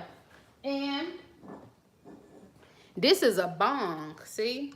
You do your CBD, it needs to be clean though. You can roll it, you can smoke it. It helps with sleep, anxiety. Some people say pain. I was diagnosed with what is that called? Calcification in my arm. Like to the point where I couldn't sleep. I was in constant pain, like about to cry through the night, every night. But then like I found out this lady at this place told me I had magnesium deficiency, and she gave me a specific magnesium by Solgar, SOLGAR, magnesium citrate, and that helped. So I always been taking stuff for like pain, the sleep, and I don't care what people think. I'm about to get me some sleep and deal with anxiety or whatever it is. So you got to do what you got to do. So don't let nobody shame you about medication or whatever it is you need to do to help make yourself feel decent and normal. I noticed though, it's like this seems like a stigma with medication, or people don't like the side effects of different medication. But if you feeling bad to the point that you can't get up out the bed, you can't function, you can't do what you need to do, you crying all the time, no interest in anybody's activities, yeah, it's nobody's business but you and your doctors. You know, you may need to try some medication, even if it's something herbals. Go to a herbalist or something who knows there's something that can help, you know, they can help you. You know, may need your colon cleanse. I'm just talking in general, you know. Years of backed up dookie and all kind of stuff, and maybe mess up people's emotions. I mean, you just never know. And you can always, if you try a different medication and you don't like it, it's good to talk to your psychiatrist and let them know the side effects, because side effects is real with medication, you know what I'm saying? Let them know you're having these side effects. They can try you out on different type of medications and stuff like that. So you just never know. You know, I've taken some meds before, but they didn't help me because I had a lawsuit one time. This job was playing games, and Had to get them, and I ain't scared to say it, but I had proof on everything that was going on, and when I tell you, me and that lawyer, we got them, we got them. So that be that one thing though, these people be thinking just because you nice that they gonna keep on playing, but sometimes nice folks get sick of playing nice and start fighting fire with fire, and this one job had to get them because they was wrong, and I had a whole bunch of proof, and me and that lawyer, we got on they, you know, we got on there, and got money over that. And I'll tell you, I was in therapy because of everything that was going on at that crazy job. Because I tell you, when they see it's a difference in you, they try to gang up on you and do all the kind of crazy stuff. But little did they know, my mama was like, you better be taking notes on everything. And that's one thing, I got that money because of what my mama told me. I was taking notes, dates and times. I was telling them this, y'all putting us in danger, y'all blah, blah, blah. They weren't listening, trying to make me shut up. Oh, you know, I don't know. That has been my experience. Have y'all experienced that? It's like everybody wants you, all these narcs and toxic folks, they all want you to shut up. Even at the job, they wanted me to shut up, and I was whistleblowing. And they they hated me because I wasn't like the other ones. I wasn't going on with the program to just shut up and be happy for your check and let people to do you whatever they want to do and talk to you just because you getting a check. No, because I thought I was special and smart too. So you ain't about to talk to me all crazy. So, and they had to be got. They thought, they was like, she nice and we gonna be able to do whatever we want to do to her. That's what they thought until the lawyer stepped in and got them. Let me see. You said they say talk to somebody when you're having those suicidal thoughts, but as soon as you do talk to someone telling you thinking about ending it, all they feel you're crazy. You can't talk to people sometimes. You can talk to 911, and you can talk to the hospital if you go and check yourself into a hospital. And yes, people will think you're crazy if you're talking to people that don't have an awareness of mental illness, but you can talk to a hospital, and you can talk to the 911, and you can talk to the ER units. Yeah, document. I got an evil boss like that, right? And sometimes I be forgetting about that document stuff, but I always got to document, because these supervisors, when they see that, even if they feel sometimes, especially, well, if they're narc, if they see that you know something that they don't know, or that you got a talent or a skill they don't have, they become competitive. Or sometimes it's even if you say something and they think it's offensive, or they feel that their little authority is challenged, they become a problem for you and start treating you wrong and making you a target, and try to get other people to come in a little band. This is what I say. It's not even just the family and the your immediate and extended family ganging up. It can be these supervisors and getting their little flying monkey minions at work to gang up on you, because they want to know. I mean, yeah, they like, she don't think like how we think. She don't do like how we do. You know, she ain't dumb, or whatever it is. Or they can know you're married or got kids. You got something they ain't got. People like you more. You're pleasant. You come in, you're happy.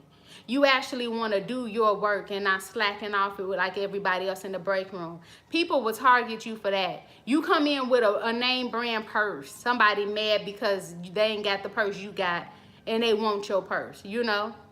You got a family and a husband, and somebody been with somebody for 20 years and he ain't married her or whatever, and they come mad at you. It could be anything like that. You know, put in pictures, you come in and you nice and you hoping to do well and you want to decorate your little office. You got your family pictures up on the plaque, and somebody come in hating because of that. It can be all kind of stuff. You know, yeah, you make them look bad or you make them look lazy. I had somebody tell me, we were working at a little college job years ago. And I came in trying to impress the boss. You know, I'm doing my work, and it wasn't a lot of work to keep me busy. So I'd be like, oh, can I get this? You know, you got something else for me to do? And eventually me and the other student worker, we started talking a lot, and we became cool, you know. And later she told me, she was like, girl, I didn't think I was going to like you when you started. I said, why? Because I'm thinking I never did nothing to her but be nice to her. She was like, because you were asking for more work, and it was making me look like I wasn't doing my work. She was like, but But eventually you slowed down, because I did eventually slow down, only because me and her was talking so much. But that ended up making her like me. Ain't that crazy? That ended up making her like me because I finally slowed down. She's like, I wasn't gonna like you at first. I'm like, dang. So people can find all kind of stuff. I used to wonder, like, what I used to think my self-esteem was so low. I'd be like, well, why this person don't like me? They skinny, I'm fat, you know, I wish I could be that size, you know, why they don't like me? It ain't just like that. People can like you for all kind of stuff, dislike you, and find a way that you're different from them and they don't want to bother you. You can remind me, like Usher's song, what he said, you remind me of a girl that I once knew.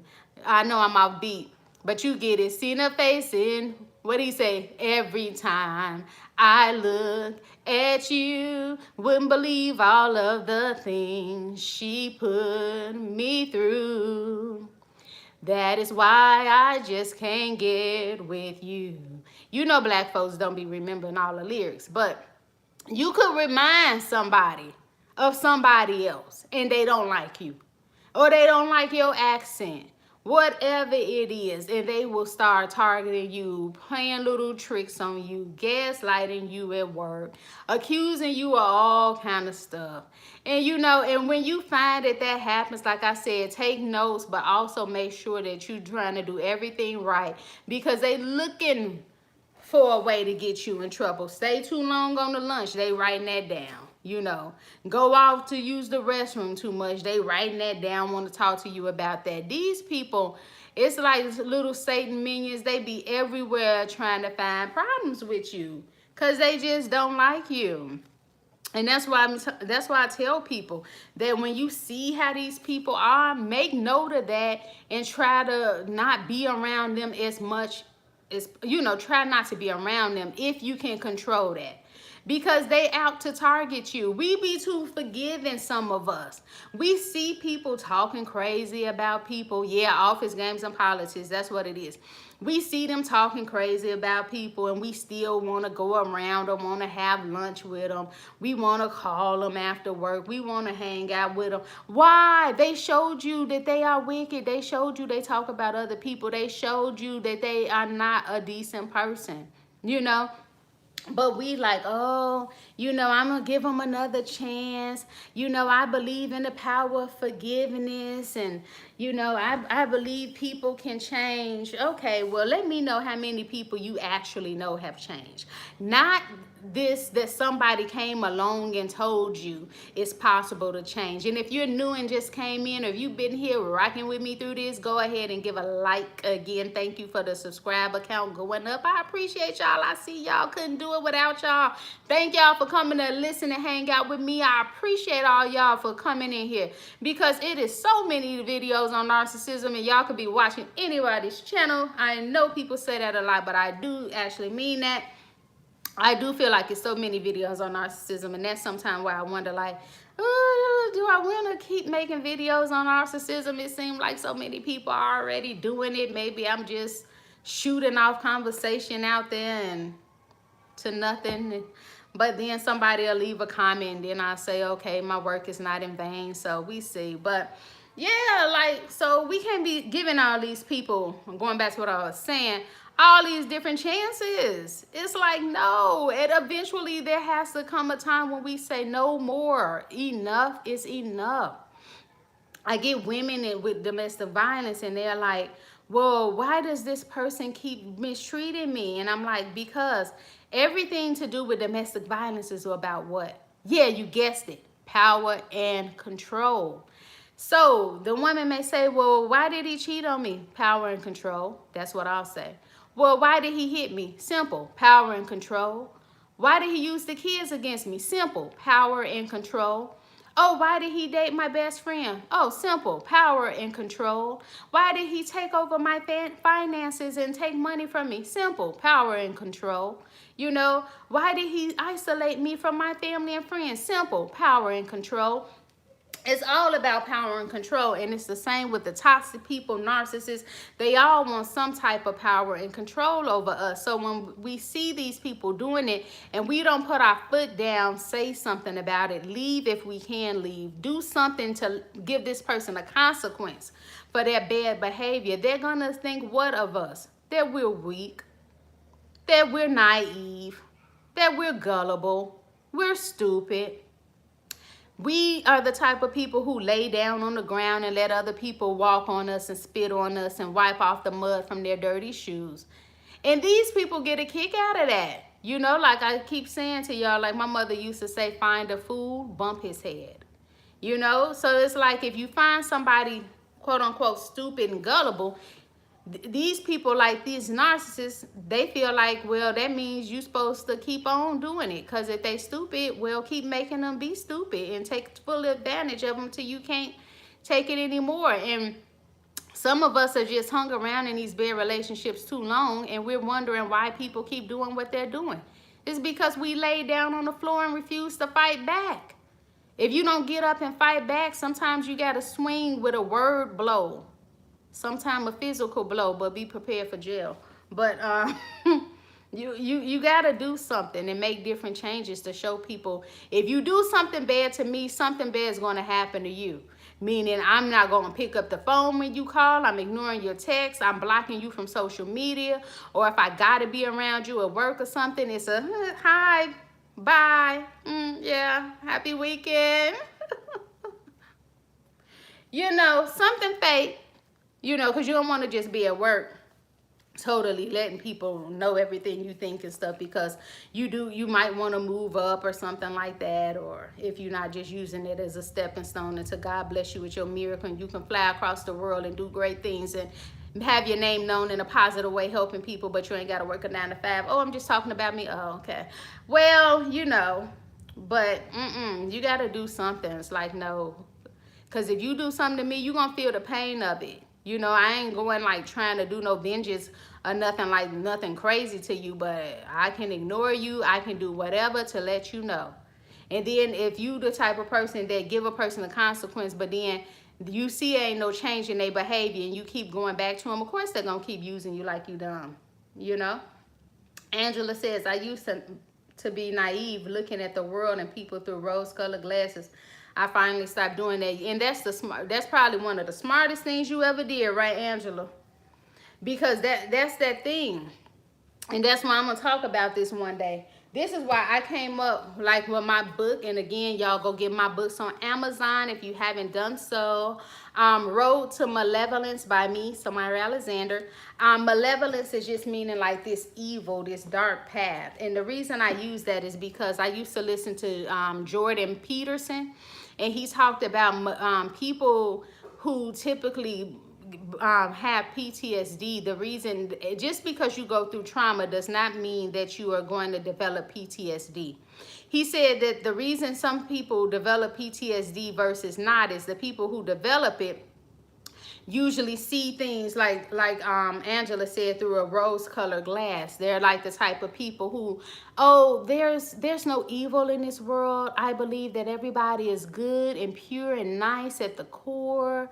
God only made great creatures in his image, and nobody is ever mean. Nobody is evil. Nobody wants to do evil. Everybody is just doing the best that they know how to do. If they knew better, they would be doing better. You know, there's just not just an evil person. And people who believe that are think like that are, unfortunately, are typically people that are victimized. And Jordan Peterson said something to the effect of, malevolence, that evil is real. And typically women in domestic violence situations have a hard time seeing the evil. Like, it's that making the excuse. Oh, well, and men get abused too, but I'm saying women because women get abused substantially more than men do. So the woman is like, oh, well, he has a drinking problem. So if he wasn't drinking, he wouldn't be doing this to me. So I can stay around. It's like, so what, he got a drinking problem? Does that mean you need to volunteer to be his punching bag? No. And then they say, well, I just can't understand why he keeps doing this. Because of power and control. He's only going to do what you're allowing him to do. He's going to keep on doing it. And, you know, and then it's not until the women, people who've been abused and been in traumatic situations, until they can realize and accept that there is indeed evil in this world, and that there are people out here who will love to see you. Some of them will love to see you physically dead. You know, there are serial killers who kill people they don't even know, who've done nothing at all to them. They just saw them and like, oh, you look like one I want to kill. And then it's more of this than actual physical killings. This one now, the people who will try to kill you in other ways will put word curses on you, telling you what you'll never be, who you are, who you aren't, what you will never have. These people are trying to kill you in a way too, and it brings them joy when they see your life going hell. And then they try to play games with you. They told you you'll never be nothing. Then when you start selling drugs, you know, swinging around on poles and having sex at the strip club with your boss, you know, then they're like, oh, well, I knew she wasn't going to never be nothing. You told her she was never going to be nothing. But they don't take that responsibility. Then they wonder why your life went to hell. But they've already planted those type of seeds. They said all kind of evil stuff. But behind the scenes, they're gloating. They don't want to see you do well. They don't want to see you prosper, because a lot of them are jealous. So if you start prospering, then it's going to shine a light on areas that they're not successful in. And they don't want you to do better even than them, not even your narcissistic parent. They're in constant competition with you. They don't want to see you do well in life. They feel like it's a competition. If you're doing better than them, something wrong. They feel they're your parent. They should be superior to you. They should be your teacher. You should be learning from them, not surpassing them. A normal parent don't care if their child surpass them, do something better for them. But that narc parent, they do, you know. So these people, you've never been like them. Never. And so go ahead. I'm going to leave this open. If you guys got any questions, you can go ahead and ask me any questions. If you don't have any questions, I'm going to get ready to go ahead and wrap this live up. As I said, if you haven't already liked this video, go ahead and like this video. Oh my goodness, what am I turning on? Okay. Oops, sorry. Go ahead and subscribe to the channel if you're not subscribed to the channel. You want to book a session with me, you can see that down in the description link. You will see how to book a session with me on VisiBook. The prices are online on VisiBook. You will see. You want to donate to this channel at Cashapp, $TellSamyra, and my PayPal is also listed. And make sure you get my books off Amazon. If you've read my books, go ahead and leave a review. Reviews help other people see if they like the if it's a book that they would like to read, and see if it resonates with them. So reviews and ratings are very, very much appreciated. So please do that. So again, go ahead and if you have any questions about this, while I'm waiting for the questions to come in, the last thing that I'll say is be happy, even though it's hard to be that person that's different from everybody else, that's not like these other toxic people. Because to me, it's like you marked by God, by the universe, as being that chosen individual, that you weren't sent here to do things like everybody else, you know. And I look at it like that hell that I went through is because I got a purpose for my life, and that evil one was sitting here to try to destroy me, to block me, so I wouldn't fulfill my purpose. But I say this, I'm not giving up. And I say the same thing to you. You made it this far, it's a reason. Ain't no need. No, we ain't giving up. We not about to quit. We gonna keep on going. You know, maybe it's for you to write a book. You can publish on Amazon now. You don't know how to do it, go on Google, type in YouTube how to publish. I did. If I did it, you can do it. You can get people to help you for a cheap cost on Fiverr. Now, Fiverr is a hit and miss. Fiverr. You can get people to do your line editing, proofreading, developmental editing, excuse me, all kind of stuff on Fiverr. You can get your book covers. You know, like I said, it's a hit and miss. Sometimes you got good ones, bad ones, but the people I found I like, you know, all this was from Fiverr. My book covers, to me, they look good. You know what I'm saying? They don't look cheap. I didn't pay a lot of money for these book covers. You know, I use Sinful Monarch for the typesetting, so she makes sure it all look good. My name at the top, the book at the top. You know what I'm saying? Sinful Monarch. She is not on Fiverr, but you know, different people I find that have really good competitive rates. You can get your books done. Maybe the world needs your take on narcissism, because I got my own perspective. Other people got theirs. Lisa Romano, whoever else got their perspectives, but you live what you live through. Maybe you can help somebody with your books on how to move forward from it, or just how to identify narcissism, or just how to talk about it and address it and let people know they're not crazy and they don't have to shut up and keep quiet about the abuse that they endured, that it's okay to talk about that. Maybe there's a lane for you there. Maybe you're called to do YouTube and come on and just make your channel. Maybe you could look at it like your own blog or your own diary, where you're just telling other people what you went through. And even if you're not in a spot where you felt like you've done some healing, you can still just let people know what you've been through, because that you'll find that people even comment, reach out to you and let you know that that's helpful. Because a lot of us, I think, initially felt like we were the only ones that were going through that hell. And we were looking at other people's family, thinking that, idolizing them, thinking they had maybe better parents than us. Like, I know I did. I used to think, man, look at her mom. I wish I had a mom like that. Oh, look at that mom and dad. Man, I wish I had a mom and dad like that. You know, not knowing that stuff that people are going through, that they don't feel that it's safe to talk. And they may hear you come across your channel and see like, wow, it is safe to talk. It is a community, you know, of us that is going through like this. And I look at it like this. I don't look at it as a victim. I look at it like I'm a survivor. And I'm not allowing what happened to me define me.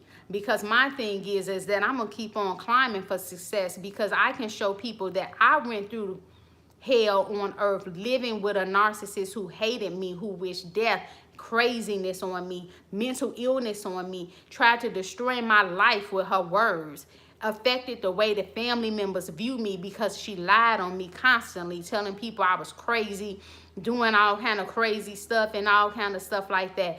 I can show people that you can overcome if you want. Is it going to be hard to overcome? Yeah. It's not going to be easy, but I'm going to fight, because the thing is, the narcissist wanted to destroy us, wanted to destroy you. And I believe they gloat and have pleasure. She probably would have loved if I would have ended up in a mental institution, but God said no. You got to fight to overcome this thing. They want to see you bad off. They want to see you not here anymore. But I'm not giving them that pleasure. I'm going to keep on going at it. And no, I may not have reached certain milestones and things when other people thought it. Yeah, I may have been behind in certain things. But I'm not comparing my life to other people no more. I used to. I'm only comparing myself, measuring my success on what I consider to be success. And when I get to that level that I want to be, which I know I'm going to get there, and I keep pushing despite narcissistic co-workers, narcissistic bosses, narcissistic supervisors, narcissist family members, siblings, con artist family member, drug, alcohol, all these kind of people that came against me and had something to say to me about what I've done, what I'm doing. I'm a push. And that's going to be a sign to everybody that's been abused, if they were here, that this abuse ain't got to define your life. No, because there's some hope. It's too much resources on this internet for us to just be bound. But we got to do the research. And not only the research, we got to apply what we learn. Because sometimes, and I've even seen this, like with being a therapist and also when being a client and having a therapist, that people can give you so much good advice, but if you don't listen to it, you're never going to improve. You know, like I can tell somebody who's struggling with depression or sadness about how wearing lighter colors will help, putting away that black, putting away that gray, that brown, putting up some stuff in your house that got color, getting you some bed sheets with colors, you know, putting up some colorful pictures, something that'll give you some color in life, because that's been shown also to improve mood. Going out for a walk or a jog, getting some vitamin D, sitting by the pool or jumping in the pool, doing some activities. But if you don't follow those things, the mood is never going to improve. Because sometimes we get into that point that we just keep going with negative. All we focusing on negative, and we wonder why we're not getting better. But can you flip that and start focusing on something positive? Can you look up an affirmation that you actually agree with? Because if you don't agree and believe, it's not going to work. Find something you agree with. I'm getting better day by day. Something like that. Or today is going to be a good day. I have favor today. You know, I used to get up and hate being alive. I used to be thinking like, and this was depression too. I used to get up sometime and think, oh, it would be better if I was just dead. Not that I was going to kill myself, but I was just thinking, oh my God, another day, another day. I already know how this day going to go. It's just boring like the other day, lonely like the other day. A whole bunch of stuff that I was just programming myself to have a bad freaking day. Like, who was I, psychic? How did I know what each day was going to bring to me? I never experienced that day before. So I was setting myself up for the negative. And then, like, when life was crappy, I'm like, well, why is my life crappy? Because I spoke it. I prophesied. I cursed my own day. Anybody relate? But when I started saying to myself, this scripture that I have that started helping me feel better about the day. This is the day the Lord has made. I will rejoice and be glad in it. The first day I said it, do you think I felt so much better? No. But the next 2 and 3 days, 4, 5, 7, 20, 30 days, I was getting up and saying it. This is the day the Lord has made. I will rejoice and be glad in it. I get up and command my day, how I'm going to feel. I'm not about to let crap have my day. I'm saying other stuff. All barriers put in my way has to go and be removed now in the name of Jesus. I'm saying to myself, you know, even your dreams will give you a glimpse into some stuff that's going on in your life sometimes. I was having repeated dreams at one point of like traveling on these streets in a car that would break down, you know, in the dark. Or driving on streets with barriers, like a barrier from a sky would come down and just drop in front of me and I can't move. And then I started praying about like, what the heck is the meanings of these dreams? Or being lost, driving somewhere or walking somewhere. And then it started understanding to me that that was my life, my working life, and you know, my work life, and also just my life in general. That I wasn't as successful as I could be because I had barriers in my way. I started fasting and praying for all those barriers that I put in my way to be removed in the name of Jesus. The barriers that other people put in my name are now removed. I get to my destinations when I should get there. There is no stumbling blocks in my way. My path is straight. My path is clear. I am successful. I'm the head and not the tail. I'm above, not beneath. I'm the lender and not the borrower. People know my name for success. I am a philanthropist. People give me money. I inherit the wealth of the wicked to give to those that God would have me to give, the poor, fatherless, widows, strangers. I'm speaking success over my life. And now that I do that consistently, even if you got to get you a notebook, I keep a notebook somewhere. Writing stuff down, saying these things to yourself. Even like Reverend Ike.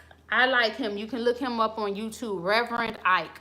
And people don't like him because he talk about money, money, money, money. And yeah, he talk about money. He also has a lot of good affirmations. It helps me look at a different way. You know, look at things a different ways, that I'm expecting abundance. I'm expecting good things to happen to me. Like I even found this song, this woman, I can't remember her name. It says something like, money is coming to me easily and effortlessly. Money is coming to me. I got money. Money is coming to me easily and effortlessly. Money is coming to me. And she's like, and I have all I want, and God takes great care of me. Something like that, okay? I keep telling y'all, black people don't know all the words to the song, but I make it do what it do. So I say that if I'm having money problems, I start singing that and play it right on YouTube. Money is coming to me easily and effortlessly. Money is coming to me. I got money. And I learned from Reverend Ike about like money. If I'm concerned about a bill or concerned about anything, the first thing I start saying is my bills are paid. I'll say like my rent is paid according to God's riches and glory in his divine timing. It is paid. Or like if I owe taxes, my tax bill is paid according to God's riches and glory, according to his divine timing. My taxes are paid. You know what I'm saying? I'm saying stuff like that because why all this worrying, you know? It don't do anything but cause you mental distress, trouble sleeping, jittery, anxious. You're not as productive with your family. You can't be as present with your family that you want to be because you focus on all this kind of stuff that you cannot control, right? If you're healed, I am healthy. I am whole. I am complete. I take good care of me. And with that, you want to also eat better. And I have to say this to myself too. Because I tell you, in a perfect world, your girl right here would just be eating chocolate cake with buttercream icing all day long, honey. That would be my breakfast, lunch, dinner, and snacks, okay? And I would drink it if I could. That's a sugar addiction. A lot of my eating disorder, that I believe is still from the sugar addiction, but I believe too from trauma too, but mostly from sugar addiction. Because I tell you, I was addicted. Somebody tell you they just want to eat chocolate cake and buttercream icing for every meal, that's sugar addiction. That's my thought. But yeah, but I can't do that. Because I had to start looking at how it affected my mood. I would feel like I needed to pick me up, and I get all that sugar and sweets and get a kick, and kick for a few minutes, and then after that I crash, and then feeling like, oh, life sucks. Oh, life.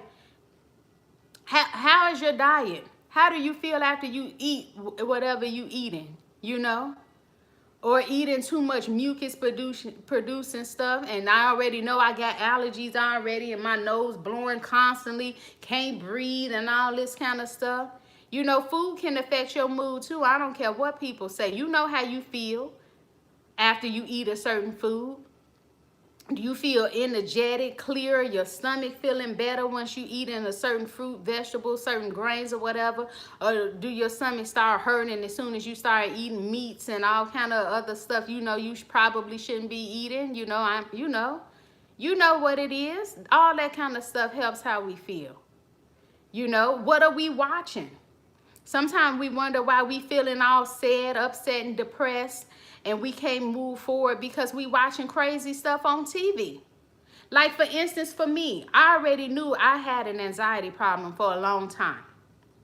And I would sit up and watch these dang on movies. What is that first 48 hours, Forensic Files, and The Crazy Neighbor Next Door, or Unusual Suspects, and Killing for My Man, and all these kind of crazy stuff. I be watching that and then wonder why I can't sleep at night, tossing and turning. Because if somebody got away on one of the show, guess what? I'm thinking that they out my window now. Oh, they ain't never catch little Billy Bob. He sliced up all them women. I'm sure he at my door. He found me. He knew I was watching. You know? And then I'm all messed up and can't sleep. So we got to look at that. What music are you listening to? Are you not feeling your best because maybe you listening to crazy music all night? Mary J. old hits. I'm going down because you ain't around. Mary J. remade it, but who made it first? Dang. Now I'm going to have to Google it. I know that group. I saw them in concert, and they did sing it better than Mary. I had an argument about my mama. She told me that group sang it better than Mary. I'm like, no, they didn't. But when I saw them in concert, I'm like, oh, yes, they did. But yeah, so you got to look at those kind of things. So I'm going to go ahead and wrap it up. It's like people, abusable people. So I'll go ahead and wrap it up. So again, you were never like them. That's why they hate you. Look, like I feel like this. You can believe what you want. You know, you hear God got a plan for you. Make it do what you want, what you supposed to do. You may not know what your purpose is right now. Do I know my full purpose right now? No. Pray about it. You may need to fast to break some of these strongholds, some of this evil stuff going on in your life. I know people probably don't want to hear that because who want to push their plate back? Who want to miss a meal? Who want to miss something to drink? Rolls Royce, thank you. Rolls Royce. I always forget Rolls Royce name. That's it. Thank you, Bama Realist. Yes. But sometimes people don't want to do that hard stuff. Because when I say the road to healing is bumpy, it's a whole bunch of problems. I mean, it can cause you some sleepless nights, some loneliness. People not going to understand your journey. You try to tell them, they're going to gaslight you, tell you to get over it. Don't talk about what your mom and daddy did. Just shut up and just move forward. And you should be okay and you should be further ahead. They're going to tell you all that, but whatever, you know. Look at your dreams. Write your dreams down. It seemed like it's hard to understand the dreams, but look at the patterns. Like I said, I had all these roadblocks in my path. I was always driving. You driving, that's a destination. You trying to get somewhere. That's the road to life. That's what that means, right? Roadblocks. Something always was happening in my car. Something I couldn't get around. Construction site. Something that was always blocking me. Like I said, I started fasting and praying about that to break that up, so I can get to where I need to get to in my life, you know?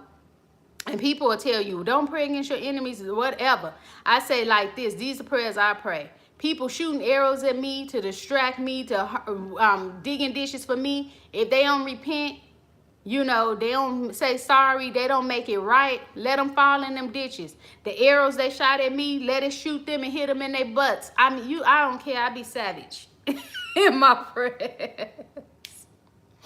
You know what I said? But with that, I'm not rejoicing when my enemies get it. When my mother died, I'm not rejoicing. Why? Because that's bad energy. Just like I be seeing, say, some of these, I've been doing some research, you know, like on the, like drill rappers and stuff, and they dissing the dead and all that. And I see them doing that. And I saw one video by FBG Duck, and I like some of his music, but I didn't like that song it's called Dead Bitches. Dead Bitches. And when I watched the video, I'm new to looking at drill rap because I just want to know what the younger people was doing. So I started watching, so I do my little research. So I watched it and the energy was just bad. I mean, it was dark. It was like, this ain't right. My spirit didn't feel good. And then when I kept doing more research, I found out he died. He was killed not too long ago. And it's like a lot of them drill artists who be, them rappers who be doing all these diss songs be coming up dead not long after.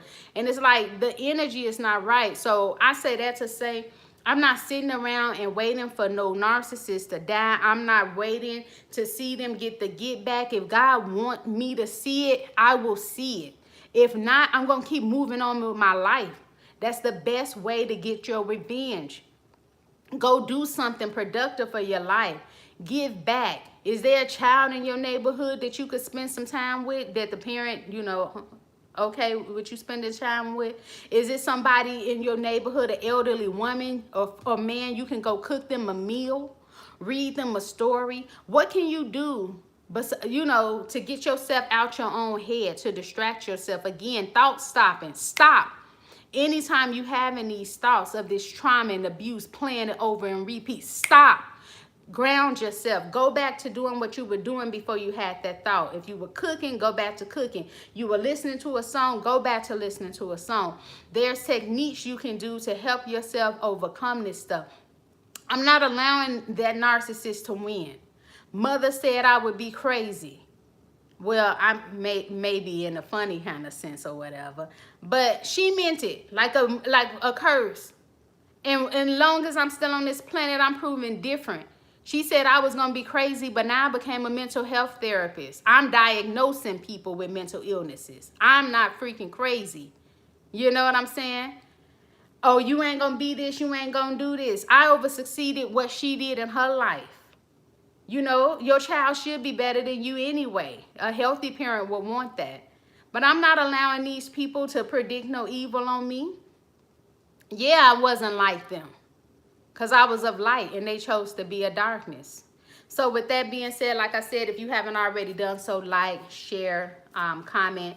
You want to hit me up on the Cash App, $TellSamyra. Thank you all for listening, and I'm open to other suggestions for videos in the future. Y'all take care. Peace. Thanks for hanging out. We did 2 hours, y'all, and I was scared that I was not going to be able to last and I was going to run out of content.